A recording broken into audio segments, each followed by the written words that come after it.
আমি যখন 91 সালে আপনাকে এই গামলা গ্রামে বিয়ে করি, বিয়ে করার পরে বাড়িতে গেলে আমার মা বলতেছে, বাবা বিয়ে কীভাবে হলো?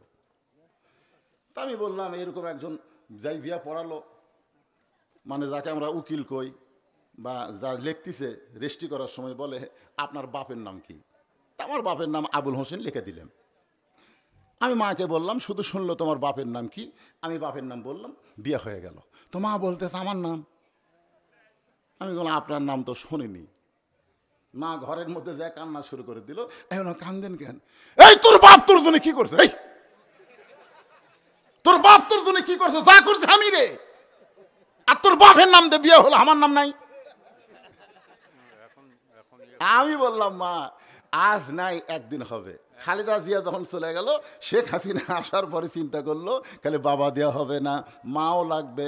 বাবাই আনন্দে মাতিয়া সাগরে ভাসাইয়া সেই যে চইলা যায়, খবর লয় না মাজন ধরিয়া উদরে, কতই কষ্ট করে 10 মাস পরে পায় প্রসবের বেদনা, এমন দরদি ভবে কেউ হবে না আমার মা গো। হাসিনা একটা ভালো কাম করছে। আপনি যা কিছু করবার যান, বাপও লাগবি মাও লাগবে। এই কামটা হাসিনা ভালো করছে না খারাপ করছে? আরে ভালো ভালো বলা লাগবে। বারে আপনি বগুড়া যায় দেখেন তো, ওপর দিয়ে গাড়ি যায়, তল দিয়ে গাড়ি যায়। যারা আজ থেকে 20 বছর আগে মারা গেছে, ওরকম যদি আল্লাহ জীবিত করে আবার বগুড়া পাঠায়, ওরা কবি করে আমি লন্ডন না বগুড়া, লন্ডন না বগুড়া। হায় হায়, এই কামগুলো কি হাসিনা খারাপ করছে? কথা কন ভাই, ভালো জিনিস ভালো বলা লাগবে তো। যখন মিয়ানমার থেকে যখন রোহিঙ্গা মুসলমান ভারতে গেল, ভারত দরজা বন্ধ করে দিল। যেই দেশে গেল সেই দেশের দরজা বন্ধ। হাসিনা বললেন, দরকার হলে আমরা 3 সন্ধ্যার জায়গায় 2 সন্ধ্যা খাবো। রোহিঙ্গা মুসলমান আমাদের ভাই, এদের জন্য বর্ডার বন্ধ থাকবে না, বর্ডার খুলে দিয়ে দাও। আপনারা বলেন তো, হাসিনা এই কামটা ভালো করছে না খারাপ করছে? অনেক কামই তো ভালো করছে, কিন্তু কিন্তু হাসিনা একটা কাম মারাত্মক খারাপ করছে। সেই কামটা হলো আলেমদেরকে 2 চোখে দেখতে পারেনি। জোরে কোন কথা, ঠিক কথা কন না রে ভাই। বিশেষ করে আল্লাহর ওলি আল্লামা সাইদি হুজুরকে অন্যায়ভাবে 13 বছর জেলখানায় বন্দি করে রাখলো। জেলখানার মধ্যে যখন মৃত্যু হচ্ছে না, তখন হাসপাতাল নিয়ে গিয়ে তাকে হত্যা করা হলো। নাম হলো, তারিখটা হলো 14ই আগস্ট। জোরে কোন কয় আগস্ট? গোটা বাংলাদেশের যত বক্তা ছিল তাহাজ্জুদের নামাজ পড়ে আল্লাহকে বলল, আল্লাহ দুনিয়ার আদালতে হাসিনার বিচার হবে না, বিচার দিলাম তোমার কাছে। চোখের পানি নিয়ে সমস্ত আলেম ওলামা যখন আল্লাহর কাছে বিচার দিল, আল্লাহ বলে 41 সাল লাগবে না, 1 বছর আসার আগেই আগস্ট মাসের 5 তারিখে আর গোষ্ঠী শুদ্ধ পালানো লাগবে। ধরে কোন কথা, হিকের কথা বলেন।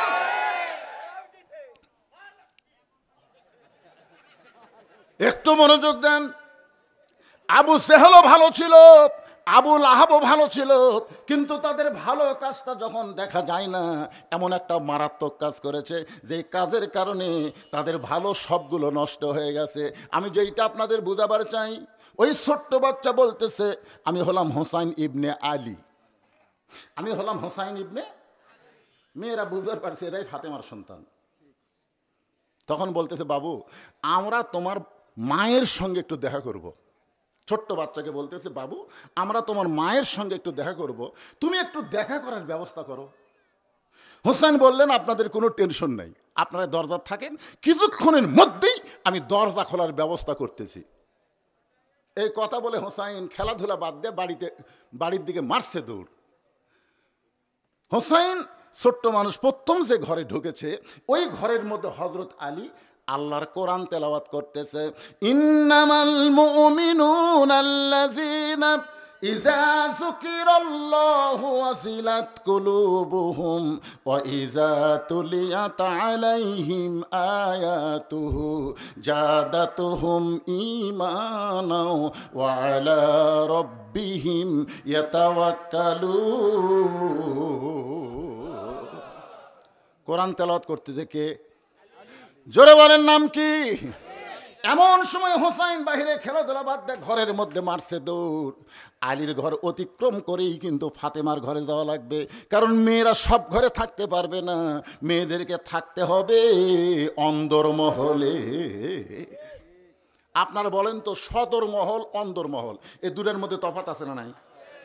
ইমাম গাজ্জালিকে প্রশ্ন করা হলো অন্দর মহল মানে কি? ইমাম গাজ্জালি বললেন অন্দর মহল মানে কবর। সব ছাত্র চুপ করছে, হুজুর অন্দর মহল মানে কবর? ইমাম গাজ্জালি বললেন চমকে উঠলে কেন? একটা মেয়ে মানুষ মারা গেলে যে সমস্ত পুরুষ মানুষ তার লাশটা ধরে কবরের মধ্যে নামাবার পারবে, কেবলমাত্র তারাই অন্দর মহলে ঢুকতে পারবে, তাছাড়া কোনো পরপুরুষ অন্দর মহলে ঢুকতে পারবে না।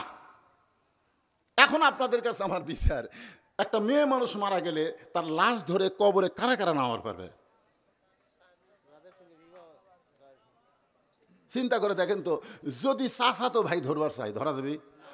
ফুফাতো ভাই, মামাতো ভাই, খালাতো ভাই, জ্যাঠাতো ভাই, তার মানে বোঝা গেল একমাত্র সহোদর ভাই ছাড়া, একই মায়ের পেট থেকে বের হয়েছে ওই ভাই ছাড়া অন্য কোনো ভাই চলবে? তাহলে আজকে নারীদের জন্য চাচাতো ভাই, ফুফাতো ভাই, খালাতো ভাই, দুলা ভাই, সব শালা ভাই শয়তান। জোরে কোন কথা ঠিক কিনা? সুযোগ পালি, সুযোগ পালি, কথা কন না কেন? সুযোগ পালি সবল মারবি। অন্দর মহল, হযরত আলী কোরআন শরীফ পড়তেছেন সদর মহলে, কিন্তু হোসাইন সদর মহল বাবাকে উপেক্ষা করে মায়ের দরজায় যেই মাত্র গেছে, সঙ্গে সঙ্গে হযরত আলী কোরআন তেলাওয়াত বন্ধ করে চিৎকার দিয়ে বলতে, হোসাইন, হোসাইন থাম। যেই কইছে থাম, হোসাইন তো ব্রেক। এখন আপনাদের কাছে আমার প্রশ্ন হলো, হযরত আলী কি পড়তেছে? আর কোরআন শরীফ পড়তে পড়তে চিন্তা করে দেখেন, খেয়াল কিন্তু আছে। আপনি যতই নামাজ পড়েন আপনি খেয়াল করবেন না যে আপনার ডানে পা বামে কে দাঁড়ালো। আপনি খেয়াল করে দেখেন তো, আপনার পাড়ার সবচাইতে ঘুষারু আপনার ডান সাইডে দাঁড়াছে, সবচাইতে বড় সুদারু আপনার বাম সাইডে দাঁড়াছে। আপনি দেখতেছেন আপনার বাম সাইডে আওয়ামী লীগ, ডান সাইডে বিএনপি। এটা যদি আপনি দেখেন তা আপনি সালাম ফিরানোর পরে কি করবেন? সালাম ফেরানোর পরে মনে করবেন নামাজ হয়ে গেল, যার মনে তাই বাড়ির যাই। না, নামাজ হয়নি। সালাম ফিরানোর পরে আপনার কিছু দায়িত্ব আছে। যখন আছে না নাই? আপনি খপ করে সুদের হাত ধরবেন, খপ করে ঘুষের হাত ধরবেন, ধরে বলবেন ভাই ওঠো, আমরা তিনজন একসঙ্গে জান্নাতে যাওয়ার চাই। তখন ঘুষের আর সুদেরও বলতেছে আল্লাহুম্মা আমিন। আসো, ঘুষের বলতেছে তুই বস, আগে এর সাথে আমি কোলাকুলি করি। তো এখন তিনজন একসঙ্গে কোথায় যাবে? কথা কন না কেন? কোথায় যাবি? তো জান্নাতে যাবার গেলে কো আনফুসাকুম ওয়া আহলিকুম নার, আল্লাহ কোরআনে বলছেন। তো এখন এই সুদারু বলতে ভাই ওঠ কোলাকুলি করি। তখন বুকের সঙ্গে বুক লাগায় কানে কানে বলতেছে, আমার সঙ্গে তুই জান্নাতে যাবার চাস, কিন্তু তুই যে সুদ খাস। ওই খালি পায়ের দিকে তাকায় আর কয় এমন জায়গা ধরলু রে, এই ধরাটা খালি আমাকে রাস্তার ধরলে তো চাপা ফাটানো হয়নি। ধরে করার কথা ঠিক না, কিন্তু এমন জায়গা ধরিছে কান্দিস কা যে সুদের 1 টাকা খায়, নিজের মায়ের সঙ্গে 42 বার জিনা করার গুনাহ হয়। 42 বার তুই নিজের মায়ের সঙ্গে জিনা করিস, আর আমার সঙ্গে জান্নাতে থাকবো?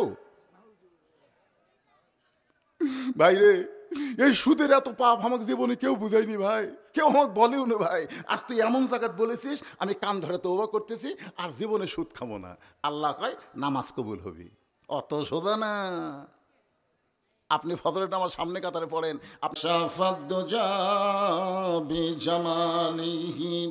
হাসনাত জামিউ খিসালিহি সাল্লু আলাইহি ওয়া আলিহি আল্লাহুম্মা আমিন। জান্নাতের বাগান থেকে জান্নাতি মানুষদেরকে নিয়ে আমি গুনাহগার তোমার রহমতের দরজায় দুখানা হাত তুলেছি আল্লাহ।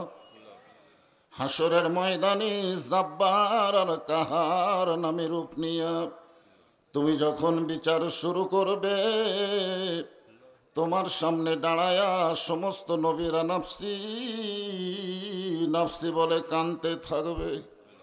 এমন কঠিন অবস্থা হাসরে হবে, সেদিন সমস্ত নবী তার উম্মতকে ভুলে যাবে, শুধু বলবে আল্লাহ আমার কি হবে, আমার কি হবে।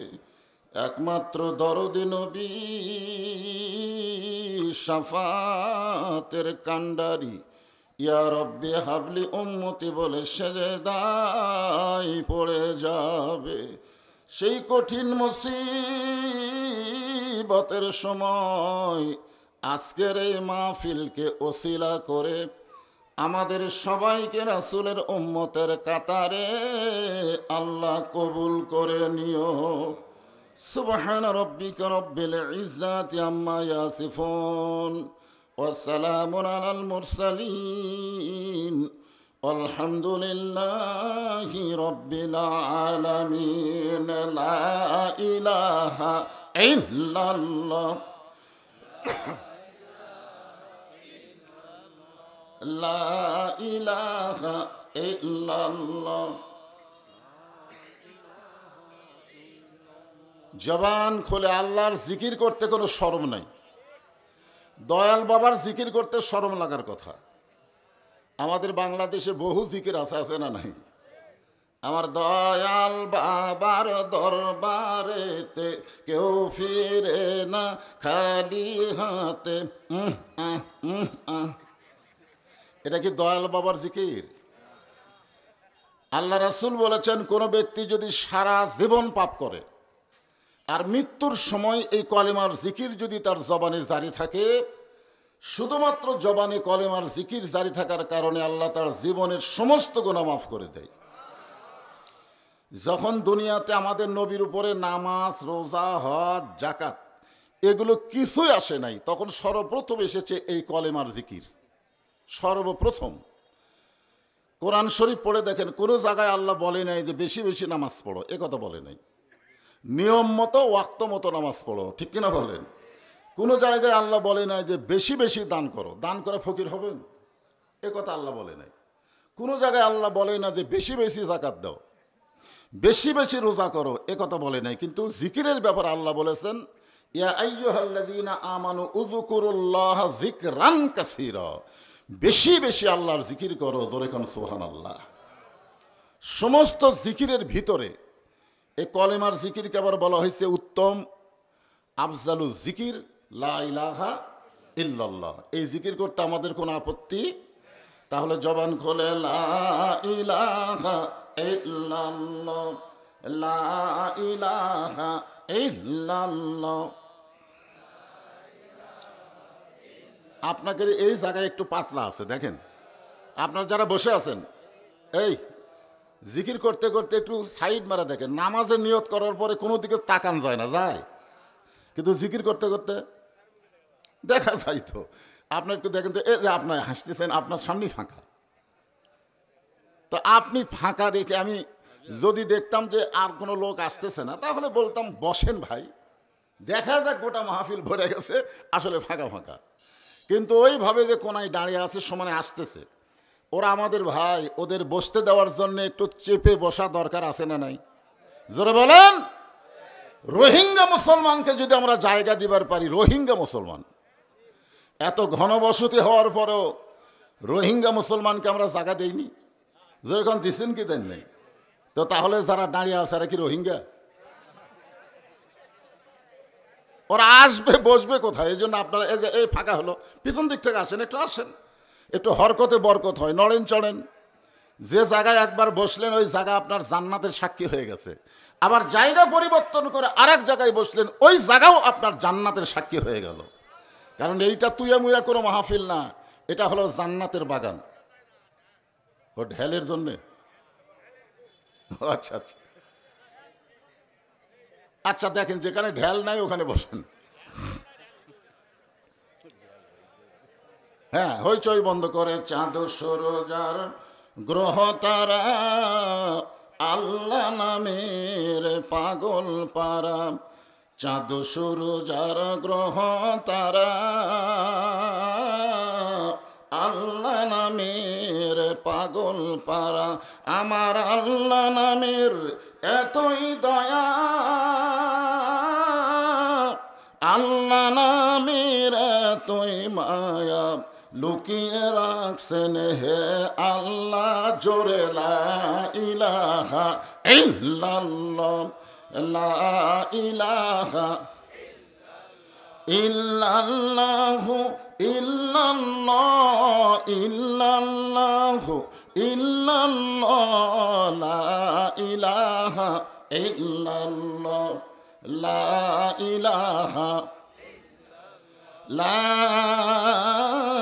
ইলাহা ইল্লাল্লাহু মুহাম্মাদুর রাসূলুল্লাহ। সকলেই রাসূলের মহব্বতে জবান খুলে বলি সাল্লাল্লাহু আলাইহি ওয়াসাল্লাম।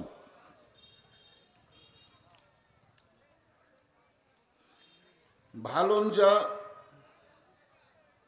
মারুফুল উলুম হাফিজিয়া কওমি মহিলা নুরানি মাদ্রাসা কমিটি কর্তৃক আয়োজিত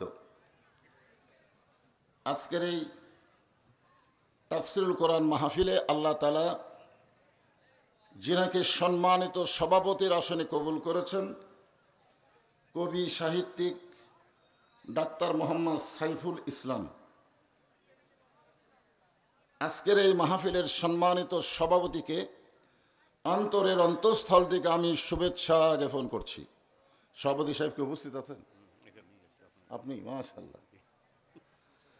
আজকের এই মাহফিলের সম্মানিত সহসভাপতি অ্যাডভোকেট রুহুল আমিন, সম্মানিত সভাপতি দ্বয়কে অন্তরের অন্তঃস্থল থেকে আমি শুভেচ্ছা জ্ঞাপন করছি। সম্মানিত প্রধান অতিথি সাবেক জেলা সাব রেজিস্ট্রার জনাব মোহাম্মদ ইস্কান্দার আলী শাহানা, আজকের এই মাহফিলের সম্মানিত প্রধান অতিথিকে অন্তরের অন্তঃস্থল থেকে আমি শুভেচ্ছা জ্ঞাপন করছি। সম্মানিত বিশেষ অতিথিবৃন্দ, সম্মানিত আমন্ত্রিত অতিথিবৃন্দ, সম্মানিত সুধীজন, সম্মানিত ওলামায়ে কেরাম, আপনাদের মাঝে মাঝে যে সমস্ত আলেম ওলামা বসে আছেন, মঞ্চে আছেন, মাগরিবের নামাজের পর থেকে এত রাত পর্যন্ত কোরআন হাদিসের আলোকে অত্যন্ত গুরুত্বপূর্ণ আলোচনা করে আপনাদেরকে শোনালেন, আলেম ওলামা সহ আজকের মাহফিলের বক্তাগণকে অন্তরের অন্তঃস্থল থেকে আমি শুভেচ্ছা জ্ঞাপন করছি। এই মুহূর্তে আমার সামনে যারা বসে আছেন, যিনাদেরকে আল্লাহ দয়া করে মেহেরবানি করে এই জান্নাতের বাগানে কবুল করেছেন, আমি যখন বললাম কবুল করেছেন, একজন মনে হয় ভুল করে আমিন কইছে। কিছু একটা বলা দরকার। কখনোই আপনারা এরকম মনে করবেন না যে নিজের ইচ্ছায় আপনারা এখানে এসেছেন। আল্লাহ যদি আপনাদেরকে না চাইতো তাহলে এই জায়গায় আপনারা আসতে পারতেন না, কারণ এটা দুনিয়ার সাধারণ কোনো জায়গা নয়। যতক্ষণ পর্যন্ত কোরআন হাদিসের আলোচনা হবে ততক্ষণ পর্যন্ত এই জায়গার নাম হলো রিয়াজুল জান্নাহ। আর রিয়াজুল জান্নার মধ্যে সবাই বসতে পারে না, পাইকারি হারে সবার জায়গা হয় না। একমাত্র আল্লাহ যাদেরকে পছন্দ করে তারাই এই জায়গার মধ্যে উপস্থিত হওয়ার সুযোগ পায়। এটা আমার মুখের কথা। আল্লাহ কোরআনে বলেছেন, মা সাবাকা মিন হাসানাতিন ফামিনাল্লাহ। বান্দা বান্দির দ্বারা যখন কোনো ভালো কাজ হয়, এ কাজ বান্দা বান্দি করে না, বরং আল্লাহ করায়। আপনারা বলেন তো, এই কোরআন কারিমের মাহফিলে বসা ভালো কাজ না খারাপ কাজ? তাহলে এই ভালো কাজ কে করালো? এই মুহূর্তে আপনারা বিশ্বাস করতে পারেন আল্লাহ আমাদের উপরে রাজি আছে, খুশি আছে। যদি আল্লাহ বেজার হতো, মেলার মধ্যে রাস্তাঘাটে আমাদেরকে ঘুরাতো। জোরে কোন কথা ঠিক কি না? অনেকে দেখেন মেলার মধ্যে ঘুরতেছে, বাইরে ঘুরতেছে, ওদের ওপর আল্লাহ বেজার, ওদের ওপর আল্লাহ খুশি না। খুশি হলে আজকের এই আঙ্গিনার মধ্যে তাদেরকে আল্লাহ কবুল করত। যে আল্লাহ দয়া করে মেহেরবানি করে এই জান্নাতের বাগানে আপনাদের কবুল করেছেন, আমি আমার অন্তরের অন্তঃস্থল থেকে আপনাদের সবাইকে শুভেচ্ছা জ্ঞাপন করছি। সম্মানিত মা বোনেরা, পর্দার অন্তরালে বসে বসে যারা আলোচনা শুনতেছেন, তাদেরকে শ্রদ্ধা জ্ঞাপন করে বহু বছর পরে আপনাদের এলাকায় এসে জিজ্ঞাসা করতেছি, আপনারা সকলে কেমন আছেন? আলহামদুলিল্লাহ রব্বিল আলামিন। যে আল্লাহ শারীরিক সুস্থতা, মানসিক প্রশান্তি দান করে, আজকের এই জান্নাতের বাগানি কবুল করলেন, আমরা সে আল্লাহর উপরে খুশি না বেজার? তাহলে জবান খুলে সমস্বরে সকলে বলবো রব্বানা লাকাল হামদ হামদান কাসীরান তাইয়িবান মুবারাকান ফিহি। আমরা এমন একজন আল্লাহর প্রশংসা করলাম যে আল্লাহ সম্পর্কে আল্লাহ নিজেই বলেছেন আল্লাহু লা ইলাহা ইল্লা হুয়াল হাইয়ুল কাইয়ুম। আমাদের ভাগ্য এত ভালো, আমরা ভাগ্যগুণে একটা আল্লাহ পাইছি যার কোনো লয় নাই ক্ষয় নাই। ভগবানের ভ বাদ দিলে গবানের কোনো অর্থ হয় না, গবানের গ বাদ দিলে বান মানে বন্যা, দুনিয়ার মানুষ পছন্দ করে না, বা বাদ দেন নো মানে নাই, ভগবান শেষ। আর আমরা যাকে আল্লাহ বলে বিশ্বাস করি, আপনি কোনো কিছু বাদ দিলে আল্লাহ বাদ পড়ে না। আলিফ বাদ দিলে লিল্লাহি মা ফিস সামাওয়াতি ওয়াল আরদ, আরেকটা লাম বাদ দেন লাহুল মুলকু ওয়া লাহুল হামদ, আরেকটা লাম বাদ দেন হুয়াল্লাহুল্লাযী লা ইলাহা ইল্লাহু। কি বাদ দেবেন? সব বাদ দিলেও আমাদের আল্লাহ বাদ পড়ে না। মুসলমান যাকে আল্লাহ বলে বিশ্বাস করে তিনি সদা বিরাজমান। জোরে কোন কথা ঠিক কি না? দয়া করে রহম করে আল্লাহ আমাদেরকে বিশ্বনবীর উম্মত হিসাবে কবুল করেছেন। আল্লাহ যদি দয়া না করত এই নবীর উম্মত আমরা হতে পারতাম না। বিনা দরখাস্তে আল্লাহ আমাদেরকে এই নবীর উম্মত হওয়ার তৌফিক দিয়েছেন। ছোট্টবেলা একটা গান শুনতাম, তখন বুঝতাম না, কিন্তু এখন এই বয়সে বুঝতে পারি। আসেন আমার মুক্তার, আসেন আমার বারিস্টার, সে যে বিচারের হাইকোর্টেতে তিনি আমায় করবেন পার। আমি পাপী তিনি জাবিন্দার। এই তিনি কে? আল্লাহ না। আমি আগে মনে করতাম আল্লাহ, কিন্তু আল্লাহ নয়। আল্লাহ যখন হাকিম হবেন, আমরা যখন আসামি হব, ওই তিনি আমাদের পক্ষে ওকালতি করে বারিস্টারি করে আমাদেরকে সুপারিশ করে জান্নাতে পৌঁছে দিবেন। এই তিনি হলেন আমাদের নবী মুহাম্মাদুর রাসূলুল্লাহ। সকলে বলি সাল্লাল্লাহু আলাইহি ওয়াসাল্লাম। আল্লাহ রাসূল বলেছেন, কোনো ব্যক্তি আমার উম্মতের মধ্যে ঈমান নিয়ে যদি কবরে আসতে পারে, নামাজ নিয়ে, রোজা নিয়ে, হজ নিয়ে, যাকাত নিয়ে না, ঈমান নিয়ে যদি কবর আসতে পারে, আমি রাসূল ওয়াদা দিলাম তাকে জান্নাতে না ঢোকান পর্যন্ত আমি জান্নাতে প্রবেশ করব না। কারণ আমাদের উকিল আছে। জোরে কান কি আছে? আল্লাহ হাকিম হলে তার সামনে উকিল নাই, তো আসামি তো এমনি জেলত যাবে। কিন্তু আল্লাহ আমাদেরকে উকিল দিচ্ছেন।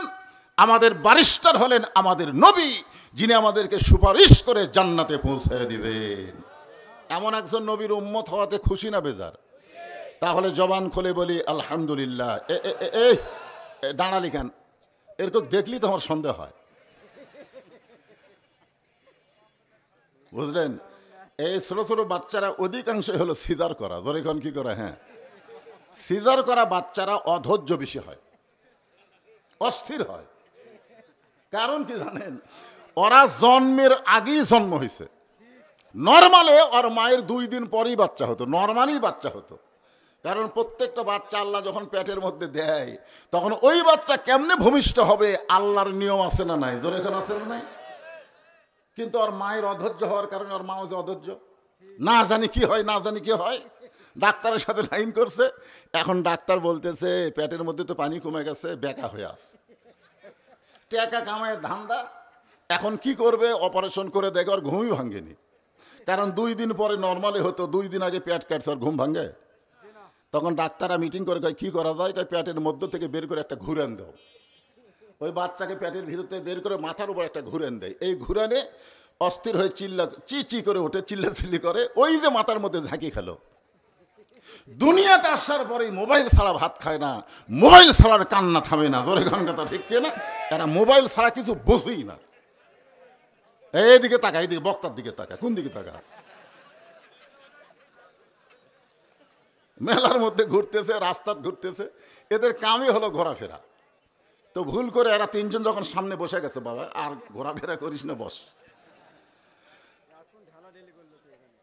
আমরা সবাই আল্লাহর কোরআন থেকে তাফসীর শুনতে এসেছি। জোরে গান কথা ঠিক কি না?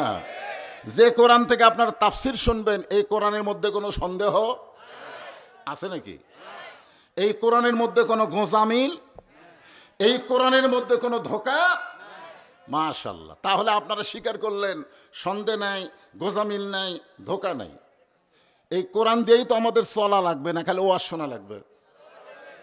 আজকে বাংলার অধিকাংশ মুসলমান মনে করে কোরআন হলো ওয়াজের কিতাব, বক্তারা কোরআন দিয়ে ওয়াজ করবে, কোরআন এর বেশি আর কিছু না। কিন্তু আল্লাহ লক্ষ্য করে বললেন, অনুনাজ্জিলু মিনাল কুরআনি মা হুয়া শিফাউ ওয়া রাহমাতুল লিল মুমিনিন। এখানে আল্লাহ যদি বলতো ওয়া রাহমাতুল লিল আলামিন, তা বলে নাই, একেবারে খাস করে বলেছেন মুমিনিন। মুমিনদের যাবতীয় রোগের ঔষধ হিসাবে রহমত স্বরূপ আল্লাহ তাআলা কোরআন নাজিল করেছে। জোরে কোন সুবহানাল্লাহ। এই জন্যে একটা স্লোগান আছে, সব সমস্যার সমাধান দিতে পারে আল কোরআন। আপনারা মনে হয় বিশ্বাস করেন না, কদ্দূর বিশ্বাস করেন স্লোগান দিলে বোঝা যাবে। আমি যেই বলবো সব সমস্যার সমাধান, যারা কোরআনকে বিশ্বাস করে এখানে বসেছেন তাদের জবান দিয়ে বলতে হবে দিতে পারে আল কোরআন। সব সমস্যার সমাধান মাশাআল্লাহ। তাহলে এখন আপনারা বিশ্বাস করিতে স্লোগান দিলেন। এখন বলেন তো, বাংলাদেশ যে সংবিধান অনুযায়ী চলতেছে, একটা সংবিধান আমাদের দেশে আছে না নাই? এই সংবিধানের মধ্যে সন্দেহ নাই? তো সবাই বলেন সন্দেহ, ধোঁকা, গোজামিল। তাহলে সন্দেহ, ধোঁকা, গোজামিল যে সংবিধান আছে, সেই সংবিধান লাথি দিয়ে ফেলে দেওয়া লাগবে। আল্লাহর কোরআনকে মুসলমানের সংবিধান বানাতে হবে। জোরে কারণ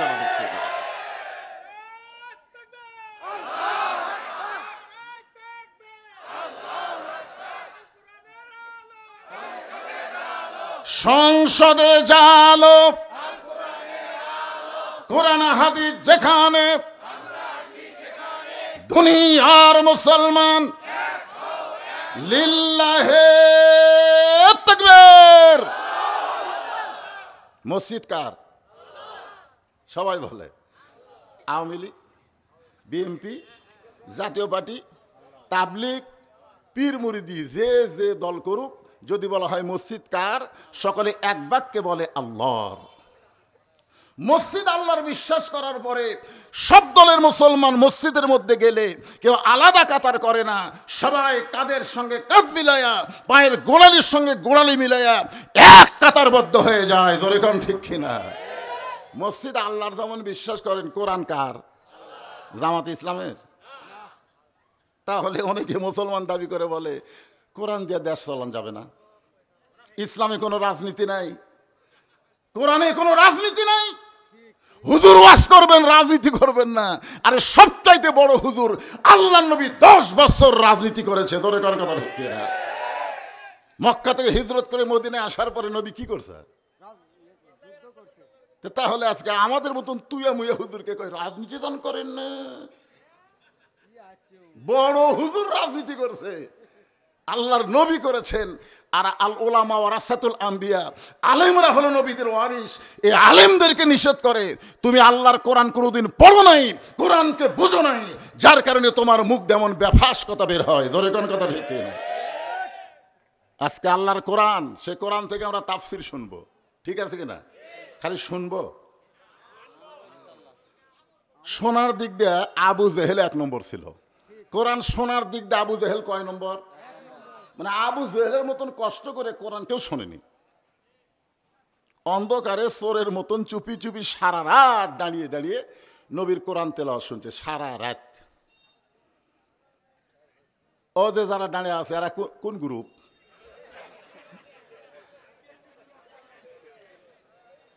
শোনেন, ওয়াজ করতে করতে বয়স তো আর কম হয়নি, আপনাকে এলাকারই জামাই, বয়স তো আমার আর কম হয়নি। ওয়াজ করতে করতে আমি দেখলাম বাংলাদেশে যত শ্রোতা আছে, এই শ্রোতারা হলো 2 দল। এক দল শ্রোতার নাম হলো আলগা শ্রোতা। ধর এখন কি শ্রোতা? আলগা শ্রোতা কোনোদিন কোরআনের আকর্ষণে মাহফিল আসে না, এরা আসে বক্তার আকর্ষণে। বক্তা যদি ওয়াজ সাঁটাবার পারে তারপরে এরা ডাবে, আর যদি না সাঁটে তাহলে যায় আর কয় ওয়াজ সাঁটতেছে না। এরা হলো আলগা শ্রোতা। এরা এশার নামাজও পড়ে নাই, এরা ফজরের নামাজও পড়বে না, এরা খালি শোনার জন্য আসে, সাঁটলে শোনে, না শুটলে নাই। এদেরকে বলা হয় আলগা শ্রোতা। ধরে কোন কি শ্রোতা? আলগা বোঝেন না, আলো হয়ে থাকে। আর একটা শ্রোতার নাম হলো ডাবা শ্রোতা। ডাবা, এরা বক্তার আকর্ষণে আসে না, এরা আসে আল্লাহর কোরআনের আকর্ষণে।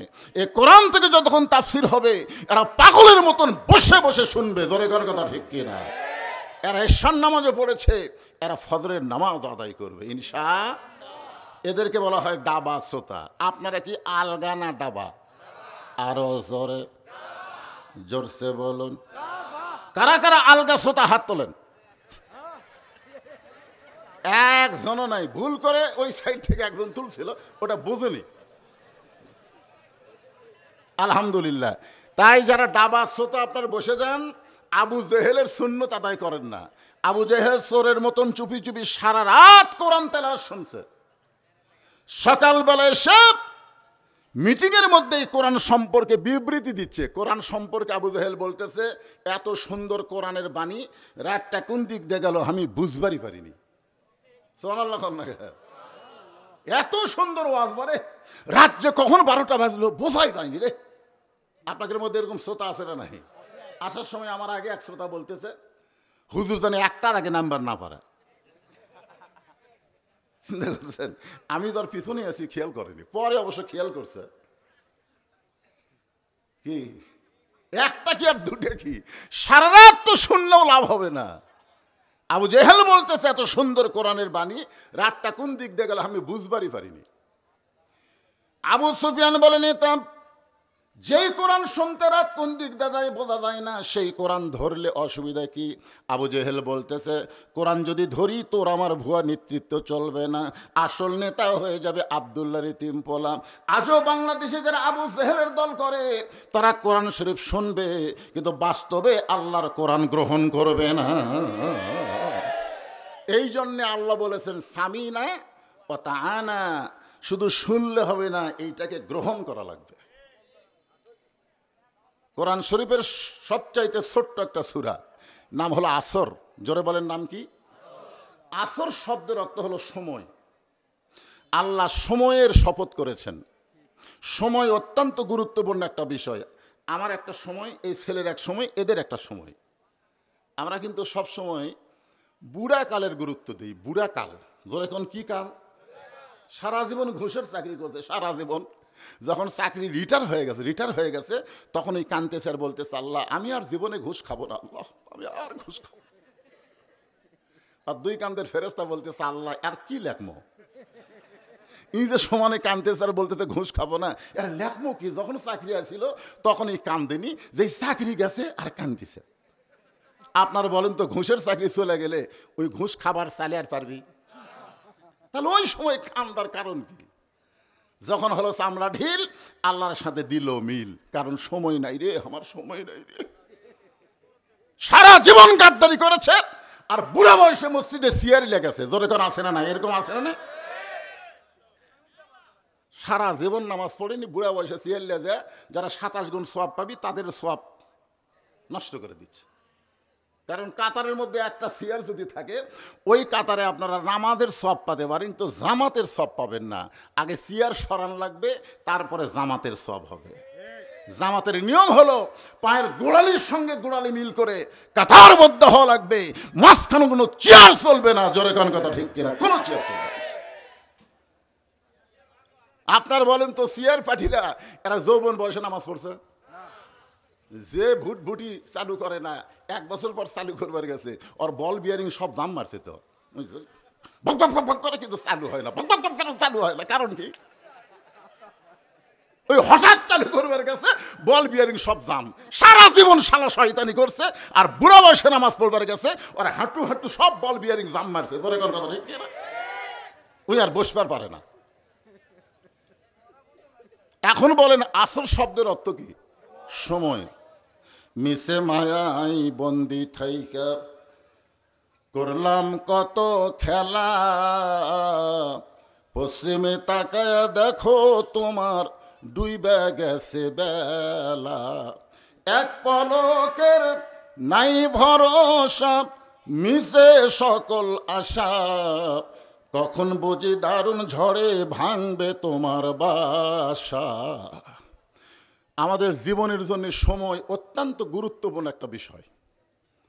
আজকে বুঝতেছেন না, কালকে বুঝবেন। যুবকেরা মনে করতেছ আমার বাপ বেঁচে আছে, দাদা বেঁচে আছে, আজরাইল আসলে দাদা বাদ দিয়ে আমাকে ধরবি কি? এইরকম সময়ের খেয়াল করতেছেন? আজরাইল কখন কাক ধরবে আপনারা জানেন? তাহলে সময় অত্যন্ত গুরুত্বপূর্ণ। আজকে যে সময় পাইছি, এই সময়ের শপথ করে আল্লাহ বলতেছেন, সময়ের শপথ। আল্লাহ শপথ করার পরে বলতেছেন, আপনারা বলেন তো, শপথ করার পরে যেই কথা বলে এই কথার গুরুত্ব কম না বেশি? আপনারা ধাপের হরত গেছেন। দুধের গায়ে আল্লাহ শপথ করতেছে, আল্লাহর শপথ করে বলতেছি 10 কেজি। আল্লাহর শপথ করে বলতেছি এক পানা নেই 10 কেজি। তখন লোকটা চিন্তা করতেছে, আল্লাহর শপথ যখন করছে মিথ্যা হবি না, ওই বিশ্বাস করে লিছে বাড়িতে টাইমে একটু না 2.5 কেজি হচ্ছে, 2.5 হচ্ছে। আমাদের বাংলাদেশে শপথ করার পরেও মানুষ মিথ্যা কথা বলে। জোরে করার কথা ঠিক কি না? এ ভোটের আগে দেখবেন নেতারা এসে কত শপথ করবি ভাই, কিন্তু ভোটের পরে দেখবেন একটা কথারও দাম নেই। আপনারা বলেন তো, আমরা মিথ্যা কথা বলি, আমরা শপথ করলে শপথ ভঙ্গ করি, কিন্তু আমার আল্লাহকে মিথ্যা কথা বলে? তাহলে আল্লাহ কেন শপথ করলেন? আল্লাহ শপথ করে বুঝাই দিলেন, এই শপথের পর আমি যেই কথাটা বলবো এই কথাটা অত্যন্ত গুরুত্বপূর্ণ।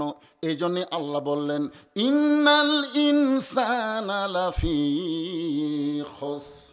ইন্না মানে নিশ্চয়, ইনসান মানে মানুষ, লাফি মানে ভিতরে, খুসরুন মানে ক্ষতি। নিশ্চয় একত্রে অর্থ হবে নিশ্চয় মানুষগুলো ক্ষতির ভিতরে। আপনারা বলেন তো, ইবাদতের কথা যেখানে আল্লাহ কোরআনে বলেছেন, আপনারা কোরআন তো অবশ্যই পড়েন, যারা পড়েন তারা দেখছেন আল্লাহ বলেছেন, ওয়ামা খলাকতুল জিন্না ওয়াল ইনসা ইল্লা লিয়াবুদুন। আমি জিন এবং ইনসানকে আমার গোলামির জন্য সৃষ্টি করেছি। এ কথা কার? তাহলে ইবাদতের কথা বলার সময় আল্লাহ জিন ইনসান একত্র করে বললেন, কিন্তু ক্ষতির কথা বলার সময় আল্লাহ জিনক বাদ দিলেন। ওই আয়াত অনুযায়ী আল্লাহর এখানে কি বলা দরকার ছিল? কি বলা? ইন্নাল জিন্না ওয়াল ইনসানা লাফি খুসর। নিশ্চয় জিন এবং মানুষ ক্ষতির ভিতরে। কিন্তু আল্লাহ শুধু ইনসানের কথা বললেন, জিনকে মাইনাস করে দিলেন। কারণ কি? কারণ জানেন আপনারা? না জানলে বলবেন জানি না। জানেন? আরো জোরে বলেন জানেন? আজকে সূরা আসরের মাধ্যমে আমাদের জানা লাগবে আল্লাহ কেন জিনক বাদ দিয়ে শুধু মানুষকে ক্ষতির মধ্যে ফেলালেন। অথচ আমরা সবাই জানি আল্লাহর যত সৃষ্টি আছে সবচাইতে আল্লাহ মানুষকে আল ইনসানু আশরাফুল মখলুকাত, মানুষকে সৃষ্টির সেরা ঘোষণা করেছে। জোরে কর কথা ঠিক কি না? সেই মানুষ সম্পর্কে আল্লাহ ক্ষতির কথা কেন বললেন? এ মানুষ সম্পর্কে আল্লাহ কথা বলতে গিয়া 4টা শপথ করছেন। জোরে বলেন কয়টা? 1 নম্বর শপথ হলো অতীন। এই কোনো গল্প চলবে না, তাফসীর হচ্ছে, মনোযোগ দেওয়া লাগবে, তাছাড়া বুঝতে পারবেন না তো। অতীন কয়টা হলো? 1টা। জাইতুন, অতুরি সিনিন, ওয়াহাজাল বালাদিল আমিন। 4টা শপথ করে আল্লাহ বললেন, লাকাদ খালাকনাল ইনসানা ফি আহসানি তাকবীর। 4টা শপথ করে মানুষকে অবশ্যই আমি সবার চাইতে সুন্দর করে সৃষ্টি করেছি। জোরে করে সুবহানাল্লাহ। যে আমার আগে যে বক্তা ওয়াজ করলো না, ওই বক্তা বললো না 2টা শর্তে তালাক হয়নি। কয়টা? হ্যাঁ, এই আয়াত এখানে আল্লাহ বলতেছেন মানুষকে আমি সবার চাইতে সুন্দর করে সৃষ্টি করেছি। এখানে চাঁদ তো সুন্দর না, সুন্দরকে। কিন্তু বাদশার বউ তালাক দিছে কি দিয়ে? হ্যাঁ, চাঁদের কথা ভাঙ্গা দিল না, আসে গেছে দেখে ভেঙ্গে গেল। এক বক্তার ওয়াজ আর এক বক্তা ভাঙ্গা দিলে হবি? এখানে এসে গেছে লাকাদ খালাকনাল ইনসানা ফি আহসানি তাকবীম। সুন্দর করে আল্লাহ মানুষকে তৈরি করেছে, সৃষ্টি করেছে। আপনারা অবশ্যই জানেন আদমকে প্রথম আল্লাহ তৈরি করছে, হাওয়াকে কিন্তু আল্লাহ প্রথম তৈরি করেনি। কোরআনে আল্লাহ কি বলতেছেন? উসজুদুলি আদামা ও হাওয়া। আছে নাকি? আল্লাহ কি বলেছেন? উসজুদুলি আদামা, আদমকে সেজদা করো।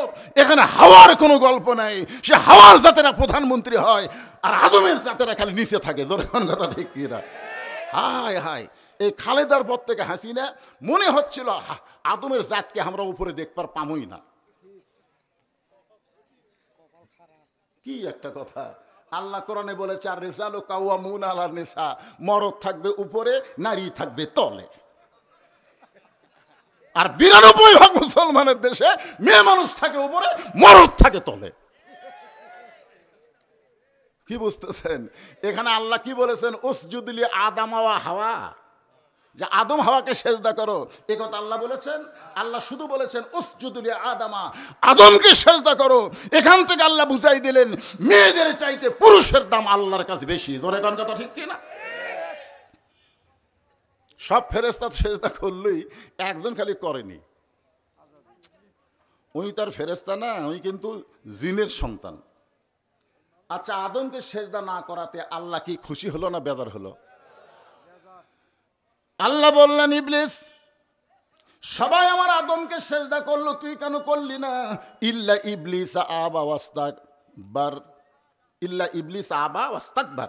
ইবলিস একটু অহংকার করছে। আপনারা বলেন তো, আদমকে সেজদা না করায় ইবলিস অহংকার করেছে, এতে আল্লাহ খুশি না বেজার? আল্লাহ বলেন বের হয়ে যা, আমার হেদায়েতের মধ্যে, রহমতের মধ্যে তোর আর জায়গা হবে না, বের হয়ে যা। ইবলিস যাওয়ার সময় বলতেছে আল্লাহ আপনি যখন যাওয়ার বলছেন আমার থাকার কোনো সুযোগ নাই, কিন্তু আপনাকে একটা প্রশ্ন করব। আল্লাহ বলে কি প্রশ্ন করবি? ইবলিস বলতেছে আমার প্রশ্ন হলো আপনি বড় না আদম বড়? আপনারা বলেন তো এটা মানুষের প্রশ্ন না শয়তানের প্রশ্ন? ইবলিস বলতেছে আল্লাহ আমার একটা প্রশ্ন হলো আপনি বড় না আদম বড়? আল্লাহ বলে ইবলিস তোর কি মনে হয়? ইবলিস বলতেছে ৬ লক্ষ বছর আপনাকে সেজদা করলাম আর আদমকে খালি একটা করিনি। একটা সেজদা না করার কারণে আপনার ৬ লক্ষ বছরের সেজদার খবর কি? একটা করিনি বলে আপনি বাইর করে দিচ্ছেন, তাহলে ৬ লক্ষ বছর আপনাকে সেজদা করলাম, এর খবর কি? আল্লাহ ডাক দে বলে ইবলিস আমি আদমকে এত ভালোবাসি, আমি নিজের চাইতেও অনেক বেশি। সুবহানাল্লাহ কর না কেন? আল্লাহ বলতেছে ইবলিস আমি আদমকে এত ভালোবাসি, আমার চাইতেও অনেক বেশি। একটা সেজদা দেওয়ার না দেওয়ার কারণে তোর ৬ লক্ষ বছরের সেজদা আমি আল্লাহ বাতিল করেছি। এ কথার দ্বারা বোঝা গেল আদম জাতকে আল্লাহ সবচাইতে বেশি ভালোবাসে। জোরে কর কথা ঠিক কিনা? আর সেই আদমের সন্তানকে লক্ষ্য করে আল্লাহ বলতেছেন ইন্নাল ইনসানা লাফি খুসর, নিশ্চয় মানুষগুলো ক্ষতির ভিতরে। অবশ্যই এর মধ্যে কারণ আছে। জোরে কোন কথা ঠিক কিনা? কারণ আছে না নাই? আদর করে মানুষ আল্লাহ বানায়া কেমনি দিবেন ক্ষতির মধ্যে ফেলিয়া। এই কারণে আল্লাহ বললেন ইল্লাল্লাযীনা আমানু ওয়া আমিলুস সলিহাতি ওয়া তাওয়াসাউ বিল হাক্কি ওয়া তাওয়াসাউ বিস সবর। এখানে 4টা বিষয়। এই ছেলেবেলে তোমাকেও খেয়াল করে ওয়াজ করা হচ্ছে, বুড়া মানুষের ওয়াজ শোনার দরকার নাই। একটু মনোযোগ দাও, যারা মাগরিব এশা নামাজ পড়েনি তোমরা একটু মনোযোগ দাও, শোনো বাজান। লাফালাফি তো ভালোই করতেছে। বুড়া মানুষ মসজিদে আসুক এটার দরকার নাই, কারণ চাকরির বয়স কখন শেষ হয়ে যায়? কখন বয়স হলে? যখন 60 বছর হয়ে গেছে। কি খবর তোমার? চোখের খবর কি? বলে কাছে দেখতে পাই না, দূরে দেখতে পাই। আচ্ছা তোমার হাতের খবর কি? কলম ধরলে থরথর করে কাঁপে। তোমার কানের খবর কি? জোরে গলে শুনবার পাই, আস্তে গলে পাই না। সরকার বলতেছে আজ থেকে আর চাকরি করা লাগবে না, তাহলে আমি খাবো কি? আরে পাগলা, তুই এত বছর সরকারকে দিয়েছিস, সরকারের দায়িত্ব নাই, তোর না খাওয়ার চিন্তা করা লাগবে না, এখন আর চাকরি লাগবে না, বসা বসা বেতন খা, বসা বসা বেতন খা। সরকার যদি দিবার পরে যারা যৌবন থেকে বৃদ্ধ পর্যন্ত ইবাদত করেছে, শেষ বয়সে যদি করবার নাও পারে, আল্লাহ তাআলা পেনশনের সওয়াব দিয়ে দিবে। তোর কোন কথা ঠিক কিনা? কিন্তু যারা সরকারি বয়সে চাকরিতে যায়নি, এর কি খবর কি? তাহলে নামাজের একটা সরকারি বয়স হলো 7 বছর থেকে নামাজের তালিম দাও, 10 বছর থেকে জোর করে তাকে নামাজ ধরাও। প্রত্যেকটা মুমিন মুসলমানের 10 বছর হলো নামাজের সরকারি বয়স। জোরে কোন কথা ঠিক কি না? তাই তোমাদের জন্য একটু সাইজ মতো ওয়াজ হবে, আর হবে আমার মা বোনদের। যদিও আমার শ্বশুর এলাকা, তাই বলে শাশুড়িকে আমি ছাড়বার পারবো না।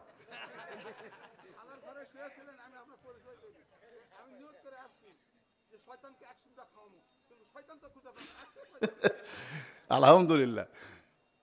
তারপরেও শ্বশুর এলাকা তো একটু ব্রেক দিয়ে দেয় ওয়াজ করা লাগবে নাকি, এখন যতদূর পর্যন্ত বলা যায়।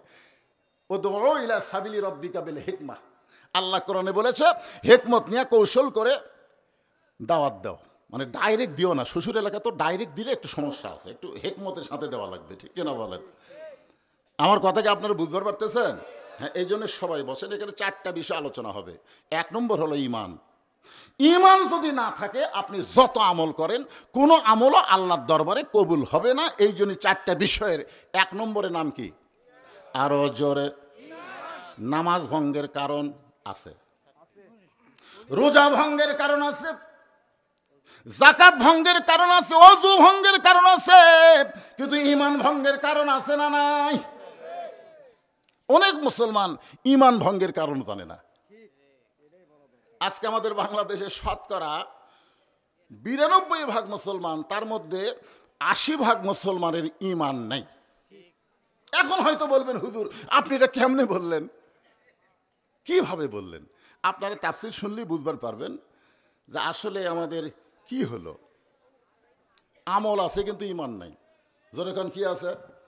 আমল আছে কিন্তু ঈমান নাই। ঈমান ভঙ্গের 1 নম্বর কারণ হলো শিরক করা। যেরকম কি করা? কোনো ব্যক্তি যদি বলে বিএনপি ক্ষমতাত আছে, আওয়ামী লীগ ক্ষমতা ছিল, আগামীতে বিএনপি ক্ষমতা যাবে, আপনার বলেন তো এটা তাওহীদ না শিরক? কেন শিরক হলো? আল্লাহ বলেছেন অহু আলা কুল্লি শাইইন কদির, প্রত্যেকটা বিষয়ের উপরে একমাত্র ক্ষমতাকার। তাহলে আওয়ামী লীগ ক্ষমতায় ছিল, বিএনপি ক্ষমতাত আসবে, এ কথা যারা বলতেছে সঙ্গে সঙ্গে তাদের ঈমান ভেঙে যাচ্ছে। জোরে কোন কথা ঠিক না? কোন দল ক্ষমতায় ছিল না, সব সময় যিনি ক্ষমতাবান তিনি কে? আরো জোরে, জোরসে বলুন। তাবারাকাল্লাযী বিয়াদিহিল মুলকু ওয়া হুয়া আলা কুল্লি শাইইন কাদির। আমি 11 সালে যখন হজ করবার গেলাম, 11 সালে, তখন আমার সঙ্গে হজের সাথী ছিল আদমদিঘি উপজেলার চেয়ারম্যান। আদমদিঘি উপজেলার চেয়ারম্যান নাম হলো রাজু। ওই দল করে আওয়ামী লীগ। কোন দল? আওয়ামী লীগ করে। আল্লাহর ঘর সামনে নিয়ে আমরা সবাই একটা তালবিয়া পড়তেছি, লব্বাইক আল্লাহুম্মা লব্বাইক, লব্বাইক লা শারিকা লাকা লব্বাইক, ইন্নাল হামদা ওয়ান নিমাতা লাকা ওয়াল মুলক লা শারিকা লাক।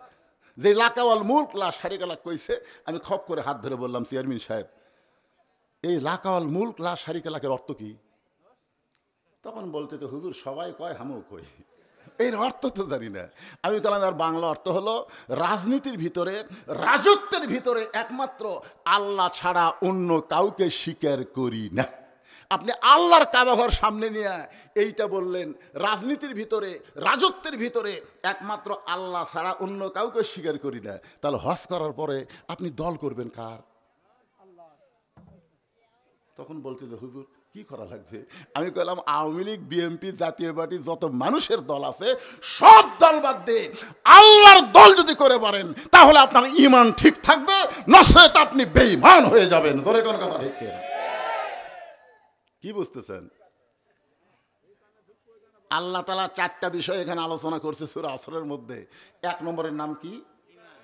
সাহাবীরা জিজ্ঞাসা করলেন, ইয়া রাসূলুল্লাহ এত গুরুত্ব যে ঈমানের, ঈমান সম্পর্কে আমরা জানতে চাই। রাসূল বললেন ইকরার বিল লিসান, তাসদিকু বিল জানান, আমল বিল আরকান, এরই নাম হলো ঈমান। এ হুজুরা কে রে, হুজুরা কে রে? এরা নিশ্চয়ই কোনো হাফেজি মাদ্রাসার ছাত্র হবে। খোঁজলে দেখেন, এরকে কামই হলো মাহফিল নষ্ট করো। এরা কোনো এক জায়গাতে এসে একত্র হয়ে বসবে, এক সময় শয়তান বলবে ওঠ, ওরকে দেখা দিকে আরো 10 জন উঠবে। এরকে কামই হলো মাহফিল নষ্ট করা। আমি যদি কোনো মাহফিলে দেখি হাফেজি মাদ্রাসার বাচ্চারা কোরআনের মাহফিলে বসেছে, আমি ওদেরকে না তোলা পর্যন্ত শুরু করি না। কিন্তু আজকে দেখতে পারি না, এটা কোন ধার্য ছিল। কারণ আমার নিজের হাফিজ মাদ্রাসা আছে, যে আমি জানি এই মালগুলো কি, আমার জানা আছে। আমার দুটা মাদ্রাসা আছে, একটা হলো মহিলা মাদ্রাসা, একটা হলো ছেলেদের মাদ্রাসা। এই হাফেজি মাদ্রাসার বাচ্চারা এরা যে কি মানের, এরা হুজুর ছাড়া, এরকে যারা পড়ায় সেই হুজুর ছাড়া আমি যে মাদ্রাসার পরিচালক ওরা আমার গণই না। ওরা হুজুরের কাপড় পরিষ্কার করে, হুজুরের সাইকেল পরিষ্কার করে, হুজুরের জুতা মুছে দেয়। একদিন আমি কইলাম বারে হর টুপিটা ধুয়ে দিত, টাইম নেই। ওর হুজুরেরা আমার কথা শোনে, কিন্তু ওরা আমার কথা শোনে না।